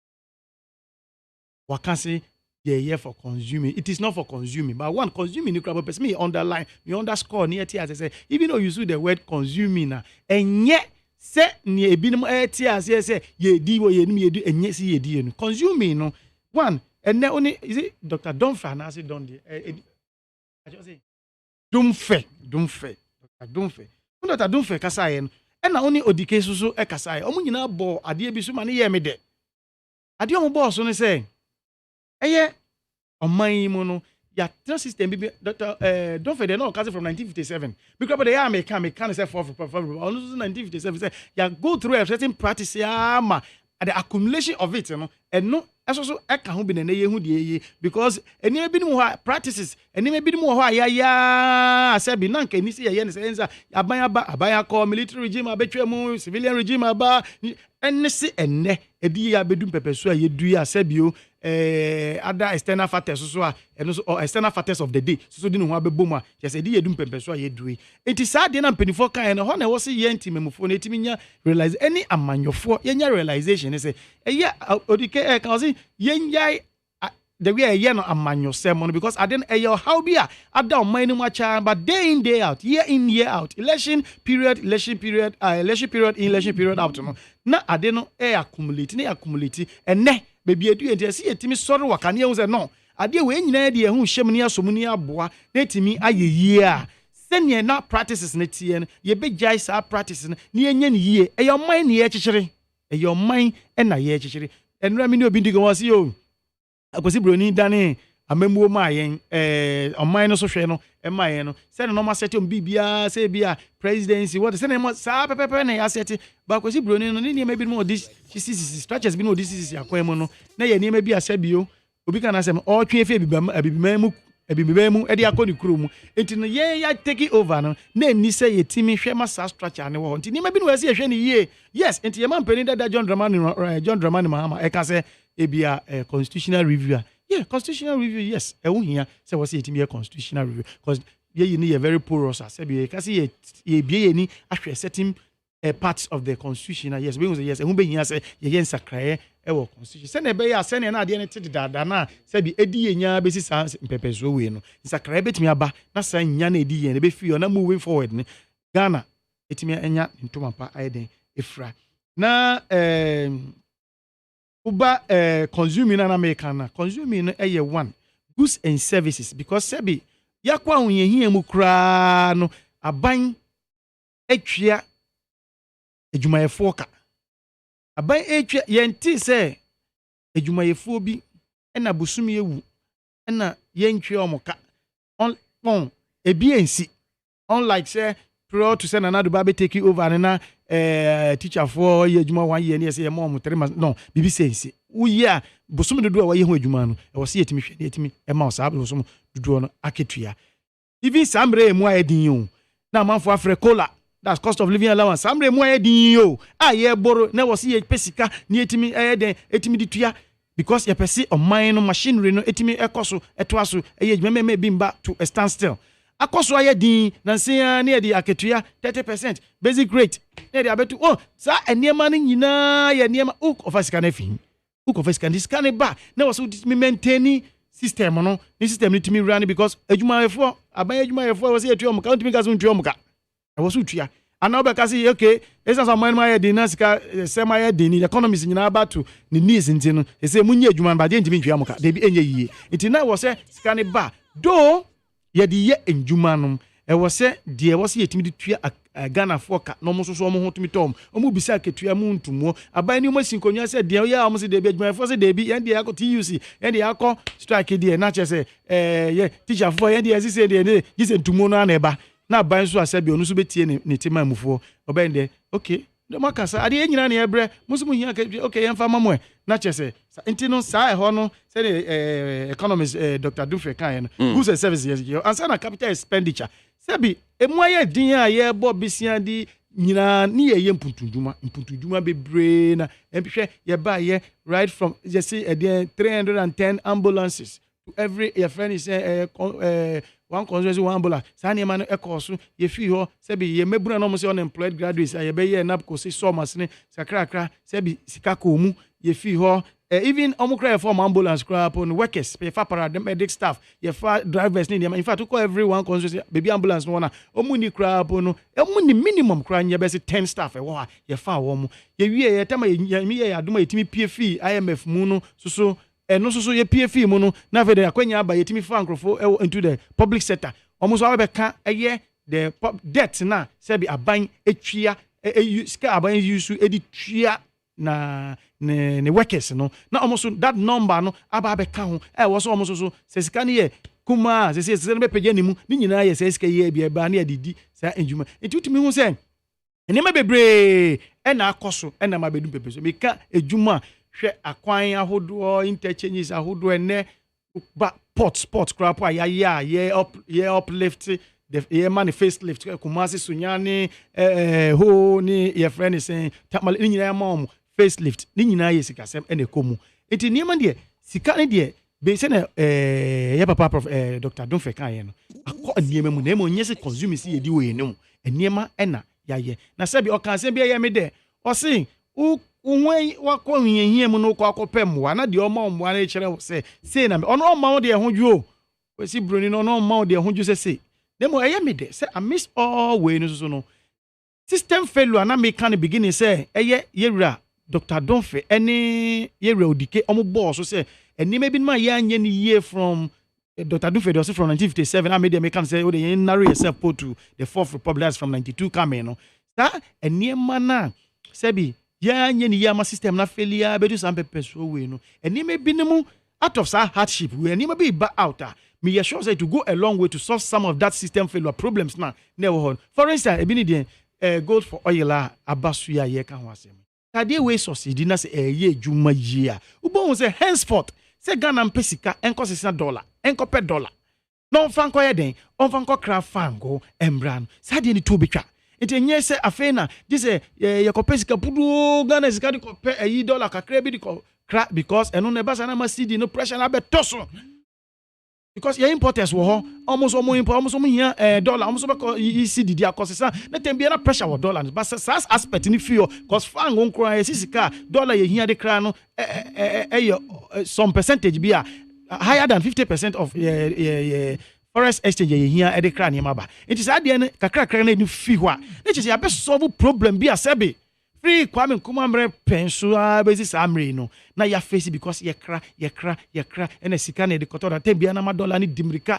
eja ni cedi ni wechire no na saade no so aye de ehwen aba iti Ghana for me enti as ehun mu ni akọ na ma ehun mu no tabi adwene toatoa eni nkonwasie no e di ideas bi ba out asabi saade we gold yi Nyankopon ye adom ye nye sika na de koto or the chain where assassin yet so a sika yet so. That's a Yakopa Yadum will be a nisio, Sikana yet so, yen you subi, yen you say Sikano. Near Fanco dis agano, not seed pressure and cotoy seed in this war. I think say a Yamini Danasi, and pioneer boss a bit me a dimu, now moving forward, and I bet you be a substitute to a yes sika yatam at the coto wino, a year, your friend is in your fango. Now, Obano a year DDP now. DD a domestic debt exchange program. Banks they know better. And now, Mohammed and say banks they should care for na be ochire and kwa escalate and kwa say another banking sector ne ba be enko banks because the banks now omo kwa share omo your friend is institutions that's Ghana Association of Bankers now omo de omo kwa share bond no it's true say amount for sika na wo mo and omo nim say sika no so e ba omo de invest and omo nim esunsusu so say ko ba ne say omo investment no omo anye good investment that is why nkonyesie ba wo mo Ghana Association of Bankers no any Ghana Association of Banks, any your friend is ministry no of finance. Because you see about them. Say they be a woman so woman. Say you almost share na musa kanwa. Ebe boa na mati me mufosi come dia koto bank no. Ehun enkonko to echiwo no. Emi say enunti na begin omo friend say no. Omo nti ni me be say omo ni ministry sin konyampa nyame adom ene aye kese. Nkonyesie na si ama omo ati omo say yes. Star baby omo akodu ni die. Omo ti asa omo pene so say because no with that no. Enye ade be ma ohawa beton krofosi ka good bank. Until they say me me sure say banks they know me can't say they know better. That is why they struggle to sit down with the ministry to make sure say be reach a decision be a be boa no mo so investment ye no benya the process no mutimi dey atwea wo clients no eka. Then the last one that position where Mahama eteki I know say it's a reflection of the decision of the political party being the NDC, and I think I'll have to commend them because one say, like the advice given on the DDEP, maybe I do know, like though the decision of getting stakeholders involved, that's the consultation didn't come early, and maybe I do like. Advise the banks what they should do. Individuals also it's left to them to even if they want to opt in or what they should. That if we were to be talking this way earlier, then it's a year and by this and we have made headway. But once the beginning, it's usual, normal. Sometimes change our system. But say change be but once say nipa now start. Is it two wrongs does not make it right? Say nipa now start here, and the only day I didn't start in here. Now, ultimately, so I deal with the but was telling us starting and no one share look at all this world. Ghana no one in Yano. And no, they may buy a man penny, Tama, Odini birthday, man penny that John Odini birthday last year.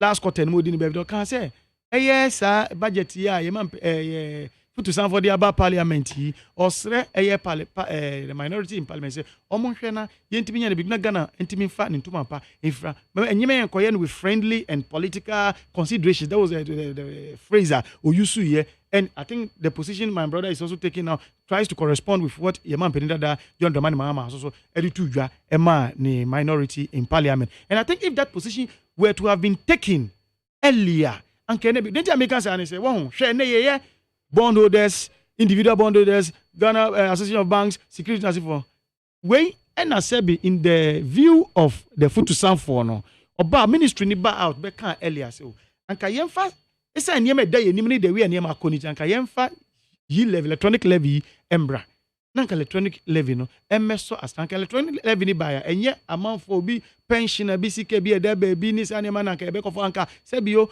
momo ya kakra nche say ahonyanya ne won ni ye no please I beg you yeah but look at the frustration look at the frustrations we went through look at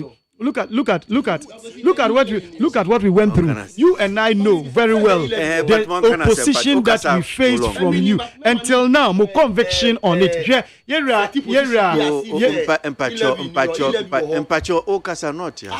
agree. But I'm saying that e-levy money looking like e-levy does not exist. It was implemented. Yes, more making e-levy and tomorrow Friday bano.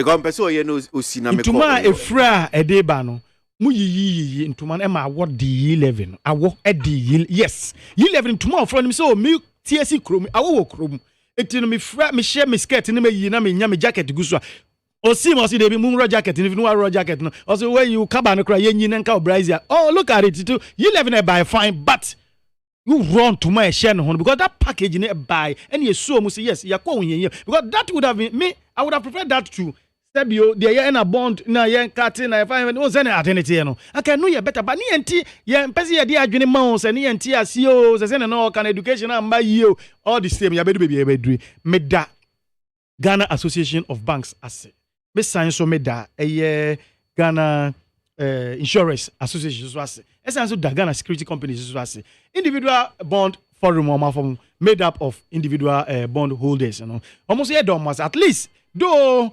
nkitaudie no enye conclusive die but mpempenso amaduro no ye almost even some people say one money ministry ne Bank of Ghana sin konwa no mato adwene no matimi age di asumdwe beba no I think say enukura po keke no e wo se ye bom aba so e wo so ne yesan kai ministry ni say omu hia krata se bio nkitaudie omu nyaaye ni nyina e da krata na ni so no so ko mantom ye na eye deal no enye conclusive ni hu say IBF for so aba beka eye the first three stakeholders are omaji atum no ni ntimi move program no ahead itina de meka. May that say that's Solomon Asante of the MPP. Mamima Nabila Ambrim na Mintie Nabila so. So darling boy, that's ni akwenya wama Liberal Party of Yensu entre adwinchire ayewo ayede Ghana mai. Akanisa no mamende kancha the incoming president for the Republic of Ghana. Aye Percival Kofi Akpalo. Ni the incoming first lady Aye Delvin Akpalo. Ni the one and only General Secretary, Jerry Apau of the Liberal Party of Ghana. Kanisano, yena ya promise Ghana for say ya buy babetia unemployment benefit, ni child benefit. Say ya nim say, wala biya ya nge ya si ya babe mau on child benefit. Abata mbiya wa Ghana ha, unya ubanu no tofom nge say Liberal Party unya tu abamana ye be mau child benefit. Na obienso a work room ana unye adwuma na otifia ema unemployment benefit if you say and say or mineral resources why export into excellency Percival Kofi Ajinkwa Akpalo si obeyi 1% of the export earnings no dey at your unemployment benefit. Darling boy, unim say last week Ghana export promotions mudi juma die bi e work room ha Ajumade friend youth in export. Omo ma youth no mbrante ni mbabrawa irrespective of your political party. Mo fa omo youth up to almost about 100 youth for mo mbesiafo ni mbema ya form keeper ex Ghana export promotion under the leadership of Madam Dr. Efua Asabi Asari. Afa mebunu 100 amomu free training asa momu akwenya like tools ni niama omode besua ebi mu wo into agriculture ebi mu wo into potato like vegetables planting ni niama or training omo akwenya na wa train omo so that they will be export ready na omo atimi ayede na owe nso awasa amomu akwenya na omo ayede yasa momu ka na omo de ahye adwuma no mu na omo de aye we omudi aye export sene be ya Ghana benya more foreign earnings na atimiama dollar na cedi na cost na atimiama perform intimisi na no pai mamembo Dr. Efua Asabi Asari of Ghana Export Promotions Authority ni team omo ho nyina se adwumade omodi no ye Liberal Party ye niso na Ghana for nso da omo asise omo koso na omo ndi sa adwumade no. This is the second phase of Ejumadi. Almost started piloting, with last year with 20 successful Ghanaians. And almost 4 for Accra. But this time around, BMU, they are almost all the 16 regions. And almost selecting. The Bompa say, Munswa, Mwanya Kwenya ya selecting for this training. Munkwa Mamungu Yenemasi, Sene Beya, Mutimi ye adiene year. Na next time, Yatimi ya BMU. Afa more students, more mebunu. Me kanisa no yedi ba debt exchange program no. Me nim say debt exchange program no. Ghana for bebre akoye se omunti ase. But masa kwesi mpese me bisa o se. Bond no uwo bi. Masa kwesi uwo bond. Mental question. Bond na ya kan watobi. But your concept. Okay. On say bond no akoye say seni ayo kromo na bibi buy to say men's gold. The investment company bi investment companies omuye na wakoto na ode osika ayeden akomo. But ebi mu decide say omundi private institutions enye adwuma omundi omeko akoto omu bond every aban ho.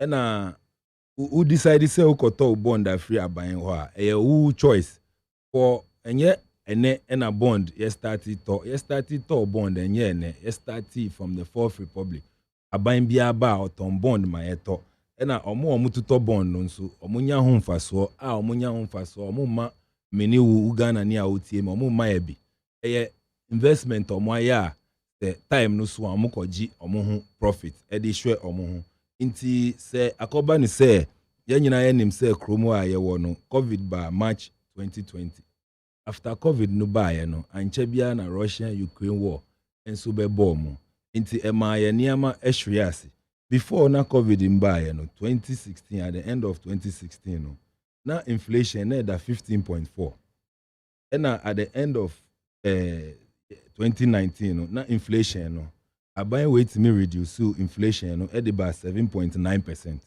What I say na running at single digit and I share a fiscal deficit no so na 2016 at 6.5%.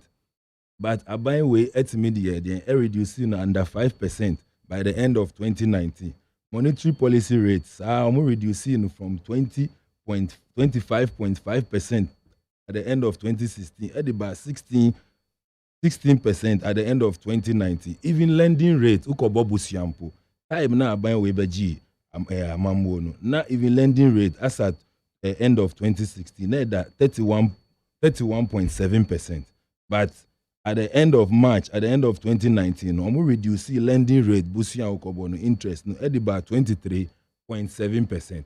Nothing I make say, anka enye COVID na eba March 2020 nanka. Anka se sebrena inflation na abayene beji from 15.4%. Se sebrena nam ebia 1%. But unfortunately, atoyenchem de untimi nchire eba be 2 year. Na ye nyina ye nim say no kure COVID by. Ewi echi no COVID no wi echi na de Russia Ukraine so be bomu. Iti se akoba ni say Russia Ukraine COVID aba na investment ankrofo aye aban si o investment na waye no enye say usika na eda ho no o twemu ba ekosa ni say Russia Ukraine war eba aye ni COVID-19 aye no so ba mu a ema the expenditures cost no opa obi a oye individual bond holders na omo kita bond holders na opa mucho say munti na se musika putin no enye de enhyi e wo ho na emso interest na mfaso na anka obetu amamu no osi de mu ma no mre kakra na mfantia mejidi se asem de because se obi de uka na ukọ na obisa ni ska na osi bra ochina na osi umpnia de na obeye no untimi nya no hwi isa odi ni kokot ni kokot nso a ebe ya asem din abotre keke na obe manipa no na why de wama na abotre na otimi aye ni niama yi na we nso enya ade bia aban no onka se ontua wadika aka se obetua what is the intimacy any individual bond holder ukita se nyabotre because for the time being and the past time na akoso no enyina nim se mu enjoy the process of your investment mu enjoying so mu koji a mu ma any Ghanaian bia but ene a akoye se unforeseen events bia aba no aban no ka se mu side with ono no na akoye assembly chopper na de be ma individual bond holders ni se yepo mucho no munti aban na si na akwan a nhihye ni nkwan a omudia odi atutu ho se o di ma individual bond holders no omu make sure se sa nhihye ni nkwan ni nyina no ebeye ombe disu na bibia akoyie masa kwesi aboagye onim se kromo a jumadie bebre ekoso yewo government is the biggest employer for Ghana. Any sector of the economy obefa transport, education, health, electricity, be any sector of the economy. Aban no the biggest employer. No offer Ghana for seeing any private way adwumayɛkoɔ nti bed na ɛso aban no so no ɛso. So sometimes we plead with individuals say omunso omunti aban na se enye your government sector workers are yet omuka aside mo amoye investment mo amusika no bi na de aban no e de investment na watimi ayebi ama mo bi na mo asande e de bi atua adwumaya aban adwumayefo e na aban adwumayefo nso mo nye Togofo na mo nye Burkinafo na Malifo mo ye Ghanafo di e besre se munti aban na se na yentiminya na aban no ntiminya sika no bi na onfa ntua ni workers na ye nuanom a omo nso ye aban adwuma na omo ye ya nuanom omo munya abote na aban no mumma no mre na nhyehyɛ ya odi aba no munti na se na ontimi ye de ontimi and this process no successfully send ebe ya ebema oman no atumpom because already no you know said there've been series of niama akoso even ushwe we budget 2023 budget na the core mrashe bedroom ya pass ya NDC ni MPP for happening so say ya pass no paragraph 19 of budget no omampanyin kan wo mo o see finance minister kasa omampanyin na mo see on behalf of his excellency the president let me assure all Ghanaians they say Ghana for nyina whether in we or individual bondholder or Ghana Jumani or assure him say let me assure all Ghanaians that government is working to change this negative narrative. What is a negative narrative to senior yenya Jumakuwe bi parties bi a omu kan ja tumu chese niama ekoso na enye na aban no ni se enye sa yenyina ye nim say am passe de COVID by and I am passe Russia Ukraine UN esan by inti ade na ye de aba no po even budget a ye de akomra shobe mu a NDC ni MPP for nyina transi a omo ye baako apne so no on behalf of His Excellency the President, let me assure all Ghanaians that government is working to change the negative narrative and demonstrate our resilience as a people and our inability to rebuild for a better future. We have demonstrated this many times in our country, but more recently between 2017 and 2019. Into show me submission no me start here no me see between 2017 and 2019 na oman na tumpon bibia akoye inflation aban no beji from 54% but ultimately so at the end of 2019 it about 7.9%. What I say even lending rate 31.7% otisu at about 23.7%. Into budget no dey account wo mo say but more recently between 2017 and 2019 we are resolved that in the next 2 years government would work with a relentless determination to turn around this economy. The pagana for nyinacho we dey akomra shejebu NDC for ni MPP for omo represent ye Ghana for otiemi obi a otiemi wo no Edi Comrade Sejemu paragraph 19 Omampanyi can say Omayano Munu na ye din from 2017 to 2019. Omunyina ehweye na omoji tu mu say ampa. Na aban san course na can say e manu mre na on making sure say obetani the fortunes of this this country within the next 2 years. Inti patcho na de bema anybody awye Ghana ni. Cheopa na de bema anybody awye Ghana ni. Irrespective whether we are individual bondholder, we are investor, we are contractor, we are BBA, anybody who has invested in any way, a paucho say unti finance na programs ni shishaya ya diabano yentimi enyena yentimi omayno ntumpo na enkoye ne. Okay, me that's papa that's Nabila France now ti say o kasano na memra na yenko yen spend time kakra ewo your next issue and we bring him saying before everybody tell ni akwenim Solomon Mesha say you so that's the computerized selection program for the senior high school. I'm sure say this week he yati ho enkomo ni nyina na say amanfo J bribes pa wo mu enya asem ketwa ma Ghana Education Service Ministry no crowd the statement the P wo mu bokoko ka kira wo for guardians ni one more can who be a say more be interest can be and farm mobia. The question is a man for Jessica. Emma Juma the 4th estate for IF. That's the online portal 4th estate for my HSAS. A man for Tia Bryce papa. so-called category A schools na if you say agidi power Ghana hanum say no a man for pe kwan de omo ma ani omo de hia akọ say enti owie GHS no person call senior higher bribes ama make us say cry say police for yachi the security operatives na chi nipa be 18 ne kaka ho mintio Solomon dasi bebre de di kan ebu pongo hwe echi a emi say emi bi etwem no before mampeni formre na secondary no uwie a na heads of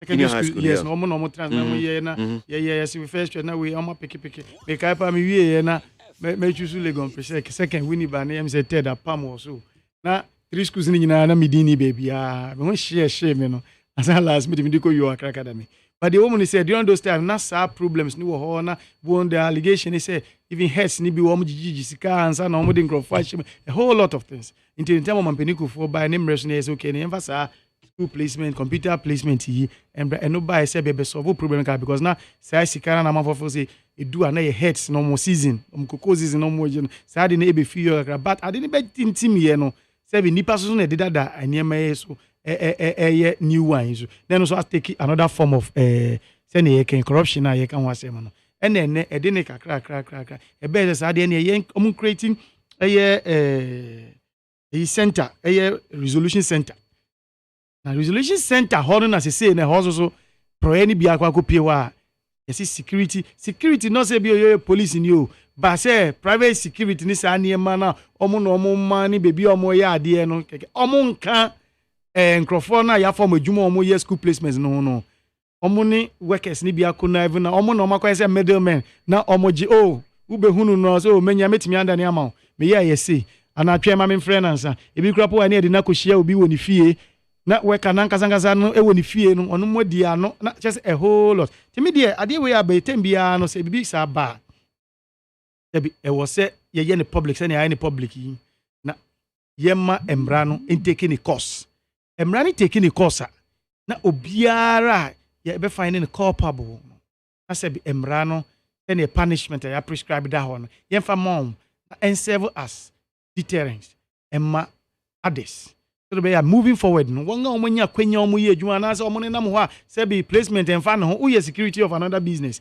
placement ye na de mo ben ho kekenti no esan se mo ne yom wo premises nti na so afa bronya ho wie yi na wo na oje wakada na medere ma na oje no de ama ni aye no so aje o cat ne sa ne na sa de nyina mfio in fact esan so de ayisu amma eye awofo eye ayeso ne ye ka ho no yeso ye ka ho bio ma choose school ama member e ba en de mani da so no ninsanka wenye yeso wenya kra wenye bi anka okwa aka wenyina ma bon awofo bi na just chinchira konye obefa so a enti omo na omo ye because wo na wo ma ade no if you don't stop pushing so person ma ade na a temptation to those people to go they are humans and almost so monti as say sebe ade na omo ye no e ba se ba be solve problem bi a na e wo na problem ni say bio awofo twetwe sika ne niema enti yesi computer na nya ade no the company self for one reason or the other obi there when nyakra na was be place na na bibi sapo na no nkyere say was yetimi say ye gigigi sika me dey say na maka ni tinti ya ne say yem pursue case no na yem prosecute won prosecute when they for first state for private investigative media no my de no mo aye wie no e was say yem law enforcement agencies sum no mu remu na baby I was etimi e charge nkrofo e prosecutum ne prosecutum se na be ya omomudi akire no e be bo omuhu na omuntimi engage nsa ayiri we making school no enche bia omo placement no ebe todwa ebe se edwa ne ba be sha ase e ba se ye ne ntem na ye prosecute no omo hu se omo mfefo a na omo ne omo ho omo engage in that trade no se be emra na somo omumu emrani ni omodi omo e wo se ye fine ni o se de omu to whatever it is so ya ye ama ebebo wo muhu se afidie size betumi akoso wholly without any blemish bia ne bribe parents no so ye nsusu de oba ni benya no na wagya no ama ne ko obi kura po wo ho a yes ye self placement because a machine no e wo ho se betumi self placement unye obi a onim sa system ni mu na mobile phone kura obetimi dia no why self placement na ma te hu yin aposo be ko be bi se kwa kotwa bibi that is in the event say o choices na wanya bia ana say wanya na mo de onya na wani nje ho no akwanya wo say wow tena ofie self placement but category of school na manfo ani di akire no no na enti yenya timemfo na yenya na corrupt system no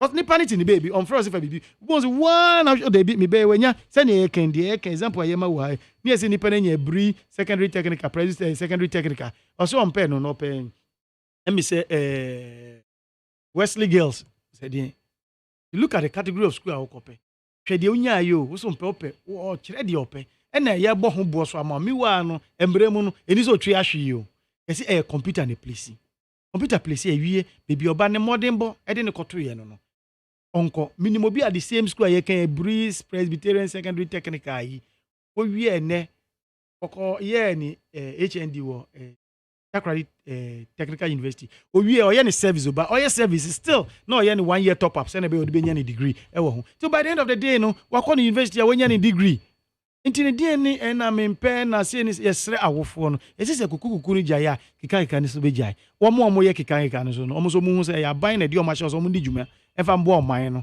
ya mfa hye ho se wo mo ndi sika enhye wo mo on Ghanaians ya na ye problems no se unyia pesku amane ba na se gise why start me kezo e bi crap aje because omo ye cause kan ade no hwe video no e ba out na even sikana cry ya bono work rap no almost rent to so because yes 85 or 75 or 85 back we say the 1000 come na 11000 that's Wesley girls the 11000 or say mema 10,000 just anu crap was rent to so oh system no more this can you as still person pushing out here then uban enya a particular school but let me tell you yen crop be bre omo bob bra omo wie omo deda professors omo kira de ne niema wo schools mu omo deda enjuma no ahodo bebre no omo enya that category A schools no anko but nyame adom ti no omo femu wie be ye adefo efemu be wie be boa esom oman Ghana e wo omo so omo capacity omo find themselves in ti e be sra wofo ye tu omo ye sa ne fo no ye so tu agyama fo no tu isusufu ye so ye fa ade ne tu ye ho so se koba ne se computer ne place ye ba no wo baby a se sikatwi apa de enyi fi mu wo ba ne sa na okwa corrupt obi ye ka corruption nya ban any corruption ye na ye di ade ne konkrapo ye so ye ka ho bi because nipa ne nya na dwese wo person come ni bibi na o ye de wo hwehwe ama wo no na chese wo na okwa system no ye nja sai suban no me da say Nabila MONTIE computerized selection program ni so far hwehwemu a the four first states for year ni aba be to abonten abaye nkomodie MONTIE yo mami indika inchia the general secretary ba very general secretary of Liberal Party of Ghana the only general secretary no why you know say obo adwuma no Nami Sanchia engineer Dr. Nana Ata head of service for local government onunso obo adwuma pa under the leadership oba ye no unse watimi aboa ne team no omo atimi ama local government new edifice uko ministries for we unse local government se omo move aba omo dying from and omo ba ye no within the next the past 5 years no more employee increase for 30,000 Ghanaians what I say irrespective of your political affiliation unya apply whether you LPG ni o CPP ni o MPP ni o apply nkwa bema wejuma ya fan omo fan for 13,000 I think I'm very happy with the progress of work and what they are doing. And at the same time, so call Akuma Danswa, local government now, so Omajas as 350 acres. Almost see university. Ma local government. For no say a university for all. But even though Omo build the capacity for the local government workers across the country. So I think say this is a good cause. We need to commend the people at the local government, because sometimes you know they don't come on air to come and propagate the good things they are doing. It is sometimes yet why I feel say institution is but omumbo ejuma na omumbo ejuma. Maza kwesi ebanu school placement na idea akoso enye ne na every institution bia boni wo ho even po yenya anas expose. Oh yeah, what port, it be what borders, it be what every institution in Ghana or bad night. Even Moha, despite media hampo, Ukomwa, there are people who paid bribe and son a GOMO. That's not true. Yes, no. I am saying that's not true. You don't have anybody. Every institution, if you be a man, you don't have nobody pays. Nobody. You can't say bribe. No, you can't. May say you can't pay bribe to be employed. You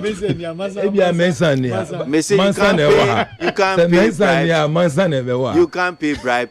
Because there's only one person who hires people. There's only one person who hires people. You don't know. I am educating you. You said something about my network, and I made sure. I'm saying there's only one person who has the power to hire, which is Father Dixie. You can't bribe him. And there are people who are affiliated to Father. I'll make me a recommendation. I'm just saying you can't. Intermediate to us, so me patches if you be a mensa woman, whether or a mensa or a mansa, then you know, a bia, it is a bia copy school placement. More. What we need to do is to channel it to the appropriate institutions, no more best, Yoko, CID, NISA, and Crawford, no more investigate. Because even po university, national service, placement, yet me place you be the call Boliga, Ubewana, Aqua lobby, Naya Yinu, from Boliga, Nedia Bakra, police impo, yet me the Obi call Boliga, and a young Panduri, and a Ebi, Ubewana Nipanati, lobby, Naba, military, a woman, all institutions of Ghana, Fiebia Mensa woman, Intisabia copy education ministry, Minister of Education, me who say at the fufro, when your news. What we have to do is to channel the news now to the necessary investigation department. No more there. Investigating not those who are found doing that. No, yentimi and farmo and they did not obey there. Yentimi who say adie na omo and yet because you can't be sitting there and be taking money from people before you place. Adie na free and abayaka say free. This will be corner esi on bet yaska. Definitely the person will be pissed. Because idea I have bound the free education. Not free education now we connect into your car. Definitely. So those who are doing that to tarnish the image of the good things that the ruling party is doing, say the necessary agencies who are being mandated to do this investigation, Ministry of Education, if the people have to do even undercover investigation to be able to fish out the bad nuts in it, other investigators, okay, MONTIE. Minya. What's the name? Nabila. Yeah. I am so happy for the sudden change of narrative. Because Akpaluye will but before I call school placement, just one thing. I am one was say Auditor General's report. Actually say you use 10 billion of COVID fund on budget support. Now COVID now you see ababet tia pansan your economy no. You nyaska to the extent say you nyamu extra 10 billion e di aboa your economy a. Nabila etia say COVID and amayedu baby a yedu. Christ of Nazareth. Adi etimia amount extra 10 billion. Now what here? And because of Akpalunti. This is how now you speak. I don't blame you. The second point is that you see already all international bodies prediction of Ghana young economy going into 2017 they were all predicting good economic figures for Ghana because of investment and John Dramani Mahama in all the sectors. It is how be inheriting such a strong economy. Now, when you better growth, you give credit to Nipana or Shishen because the economy was built on a foundation. But Nabila has decided, say, about talking about the superstructure. Now we just the substructure. I agree with you because Akpalu is your leader, and that is how now you have decided, say, you will speak. But me go into the other matters because me solo can about gold for oil, ebe dollar na bafem, price of fuel abafem. Yenya first consignment, still dollar currently is at 13 Ghana cedis. Me no ka say fuel price egusu kosoro. So the impact and in epesi enya about word of mouth, enya kasa bebre. Because na negotiation is Vice President announcement say ebeba. We had the dollar and the price of fuel coming down. You contributed that particular achievement to the fact say gold for oil on air, but I didn't bedu you credited it to that policy. About bedu, but me no ka say exchange rate, the dollar is still beating the cedi. Price of fuel is still echo high. Asemba ko amidibe sinamako placement ne so ne say His Excellency John Dramani Mahama say a treaty, it is an agreement between two different countries. It requires parliamentary ratification. And there's a move because Sino Hydro, Eco Parliament, even Gitmo too, after we received the people Anchor Parliament, later I call Supreme Court. Supreme Court order the then government that it still needs to go for parliamentary ratification. Sana the 1992 Constitution of the Republic of Ghana requires the agreement between Ghana and any foreign country and even foreign institution as I said, the other arm of government, the legislature, must look into it, ratify it before signing. That is what we need to do because as we speak, the contract is opaque. It requires transparency. But I was saying, on this school placement thing, solo nice presentation, but nefutu no akebi. I wanna make take it from. Efutu so kwa ma abayimu mpenyifuo. The reason is that there is an internal memoir signed here by former Director General of Ghana Education Service. Is it Ernesto Poku? I don't example. Professor Opoku Amankwa. There was that memoir, a call. I want to get it for you. Okay. Dated 22nd March 2022. That memo no etre wanga work code a metimi access category A schools. That memo ni chere say onu Director General and the Minister of Education pe and na work code a metimi access category A schools when it comes to protocols. Inti if sa category A schools no enne abeto just say enkrofo de omonsa akeka etimi assess placement na wonga ye entrusty code the code into their hands no must also be investigated and the minister must be investigated because that is what memo no suggested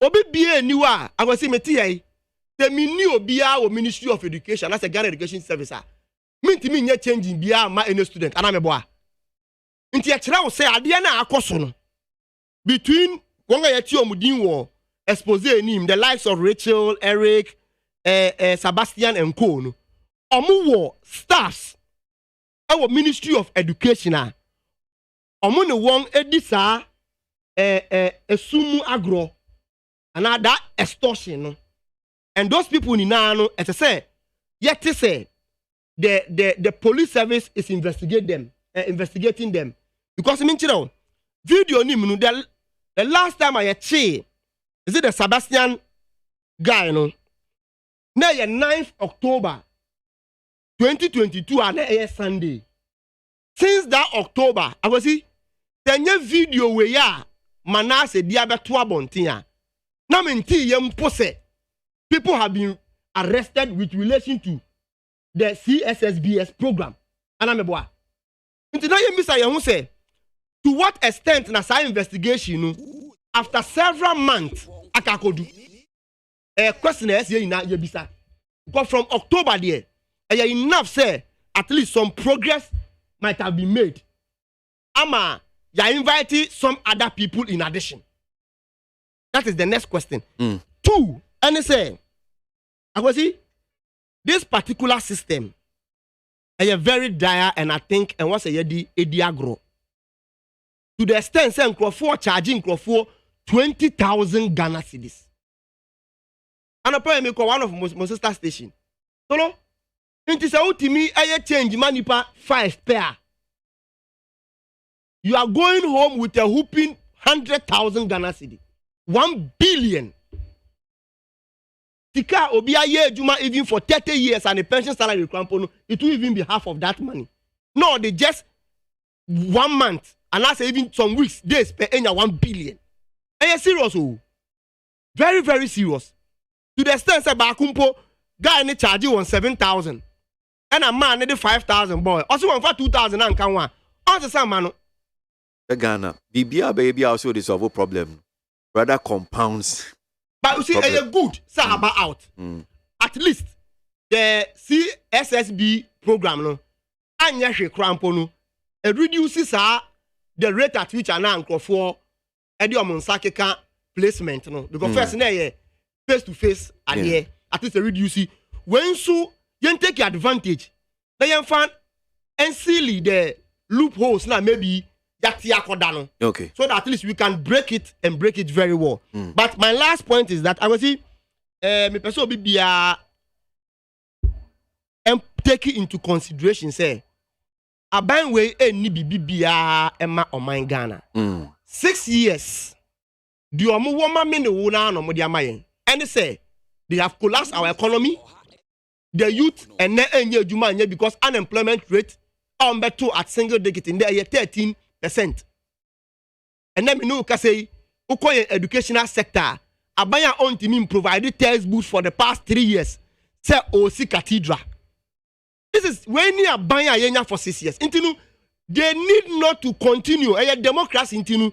Ebema wa kwenya but 2024 no say yeah Alan no because Alan was part of the cabinet of Nana Danko Akufo-Addo.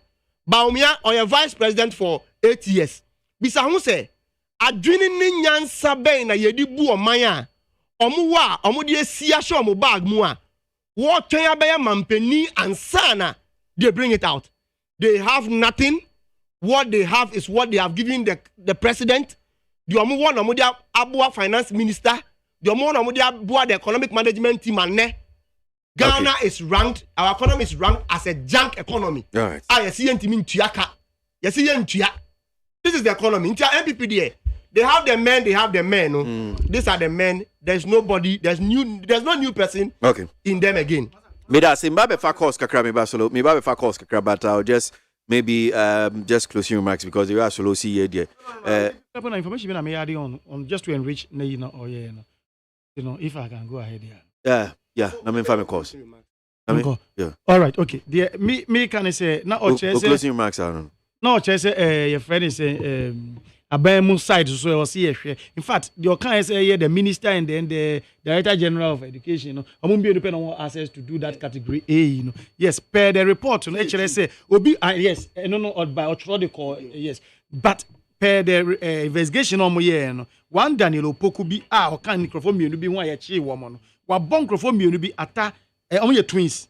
Ba ko ye atakufo na obaako no so ye as atakufo junior and atakufo senior. Ba ko ye IT expert na ba ko so ye lab technician. O see the twins it omo ye finally affected the placement too. Until ade was say Director General any minister penalty those because of the IT background, they were the two who did that thing. Because we want access now, you must say yabano. No, the way it came out, we will say any ideas.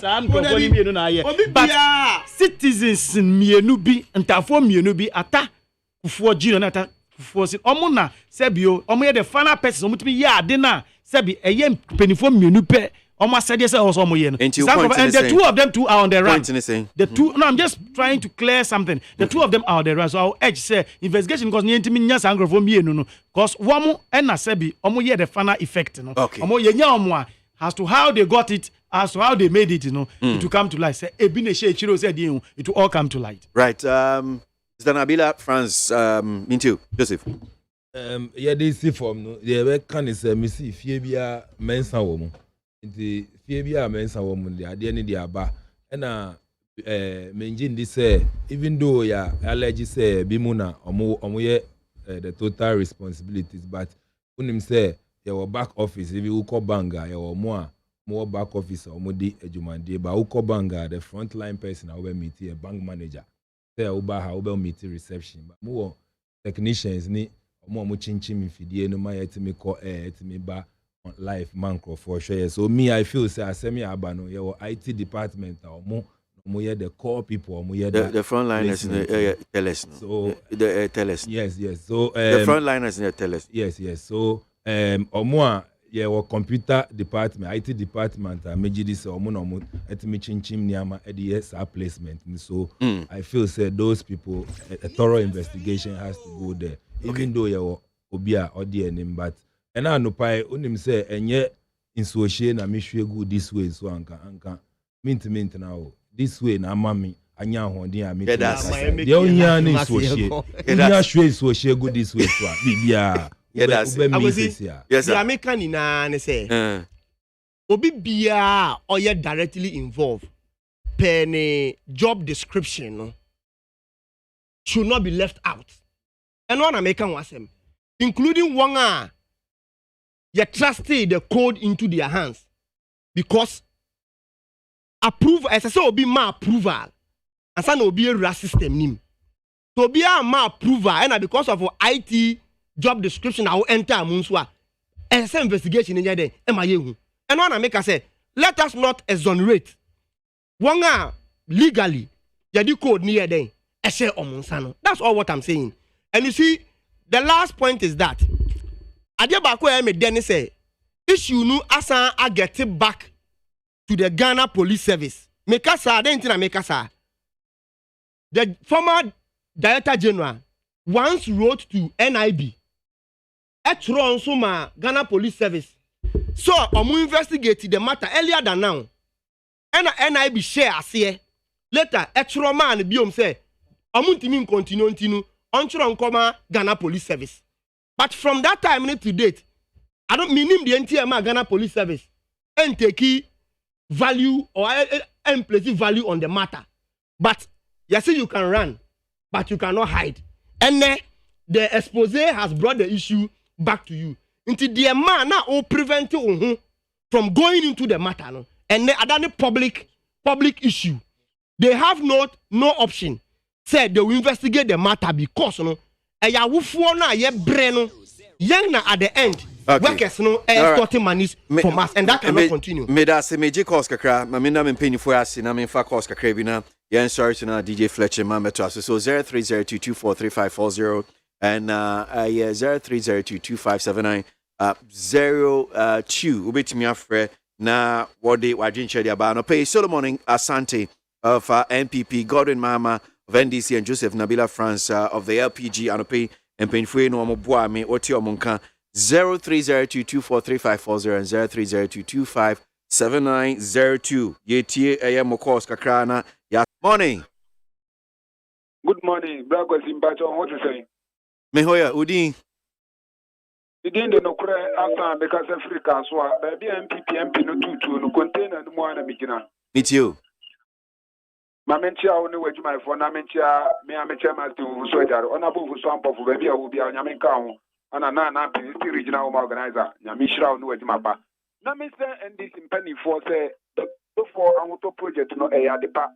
Omomia support na enfamwa grassroots no na yenye FFA asitem. Name o message Dr. Dufo say o maybe so sabi yenye did them no yes so near so yenye bife asitem. Obani araho na system. The education ministry and the chronic attack ekoso edge bribe and sana yetimiam and school papa ako. That is we need 20,000 which is 200 million obetimi ko school papa. Why am a man who say a teacher for years a man no more education director one same fantasy didn't make us share one a friend man who a teacher for some more right. Now young one you see your teacher was your dicanantia. But as I said, the project do not cost for maybe na for a pioneer, not just for a fight. A pay a day in the ministry, one and more chrono as I say, and go so. None yet to maybe a sick as some some. Yet, dear, agent some.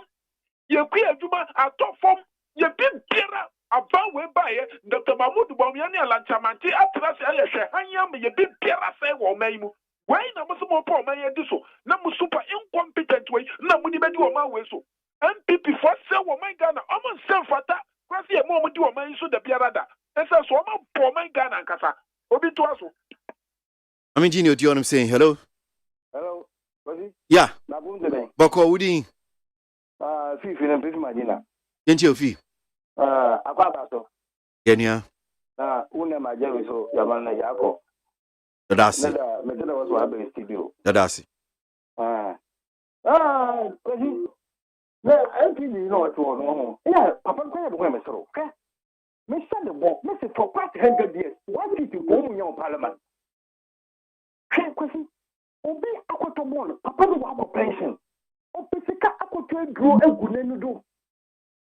Amma minister to be full scale for abeta wo pachaw. The open fiscal time turbine.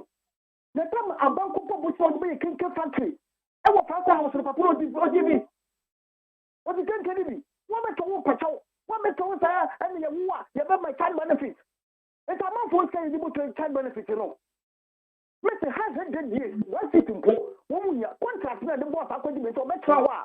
On to make asam for na kasa the party will not come people no. Mr. for past 100 years. Na be like who you want it to for parliament. O ka pa ma ke wo on fe.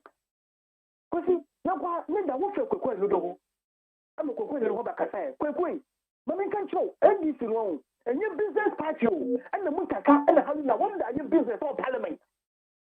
Enye business party kwekwe no. What do you want to constitution? Constitution office to put him, my dinner, constitution office to put him. What's on your what's name? The mama rabbit took Ghana, Quay. This way, a member to party and office. Let's catch yourself, Mahama. Let us get a year to a pound woman. But we know. The American show, Cocobi of a party record, I will get a telecom, Momo can tell. Cocobi Sano, I will not say, give me telecom, Cocobi Samo can tell. Now for the message at the 40 row. Maybe not to force one for the Mr. Wood da. But who can then at the force let me support you obey. Medasi, my main fan, you do what I'm saying. Hello? Good morning. Morning, Udi. ABOAGYE made in the corner and Sam Casa Free, Mamole, bit me after the tableau.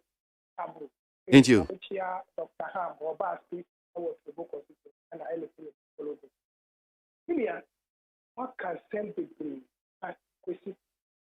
Mumanya kano kure yigna ya Ghana fo o mai Ghana yeya eyeyi ma yenyina ade na no kure wo ho na ye ka ina woti we wo ka de ye no kure wo be live program ni pepepe ye so ye NGC ni ti o mai Ghana ha no pa ti vai pa na be ka no kure ana ho so be di fro anything she is somebody man pin na ku fado any your vice president in opposition is some mo ka ye vice president nam ha the Chinese are suffering, Ghanaians are suffering, Kenyans are suffering, artisans are suffering. In some way, you know, Ghana 14 as supreme say, then the power of money, any ability, we have to about more when I'm being Ghana, you I'll call can you be anything before? It makes your pussy, your debt, and from 122 up to 575 billion. The business equity, your vice president, what trading there, what trading there, Nevo, Menana Kanswa, Menimu, and you will be dressed as the Kawi, your car was a mere car, who can you say, we had this need, who pour money, in that year, pour money, I didn't any car, you pour money, I buy way, a service cabinet, you will buy phone, I was so, the video you be your papa. 2024 inshallah but to abet ya by we are on makana kunya so be to yame me da seminfa caller a chattel cry na yen so this one pay away adwumedie so hello hi at saying yami gusu bo me ho ba matanfo na ebra won so abom tren boko keche yentio me di indicate that ho se me for the obo so te kuapem ma me nchia yankopon tia me tia ne papa na me nchia on penini eye no yanko be ma ho tia e John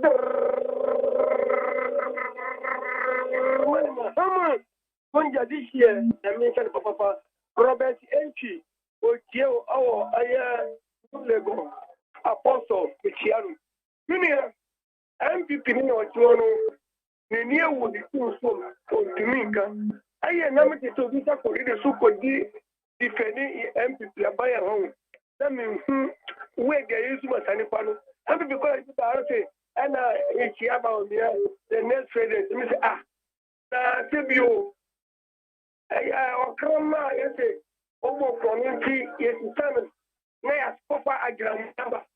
You're quite enough here by. And you have the one who would what you do. Tibim previous property and Cassa would mean the same way Papa Puff to count position. And for Tibio corruption, that I shall pray. Maybe news the Papa, but you main swap. The big key fast on the come board. Katashin point of Corona was to obey way. Now, editor report here by policy Katishin way. And if you come up with your IMF, you win your dorsal. Open your near Busu. If you open the food, I would do, will be reacted to one of them the parcel. Once the way my photo school also. One to put for actual president, who could get a Katishin way. Because will be the mirror. Assumption be a man, and you would be a top of that. But to me, you didn't put on Junior or men who is young. Okay.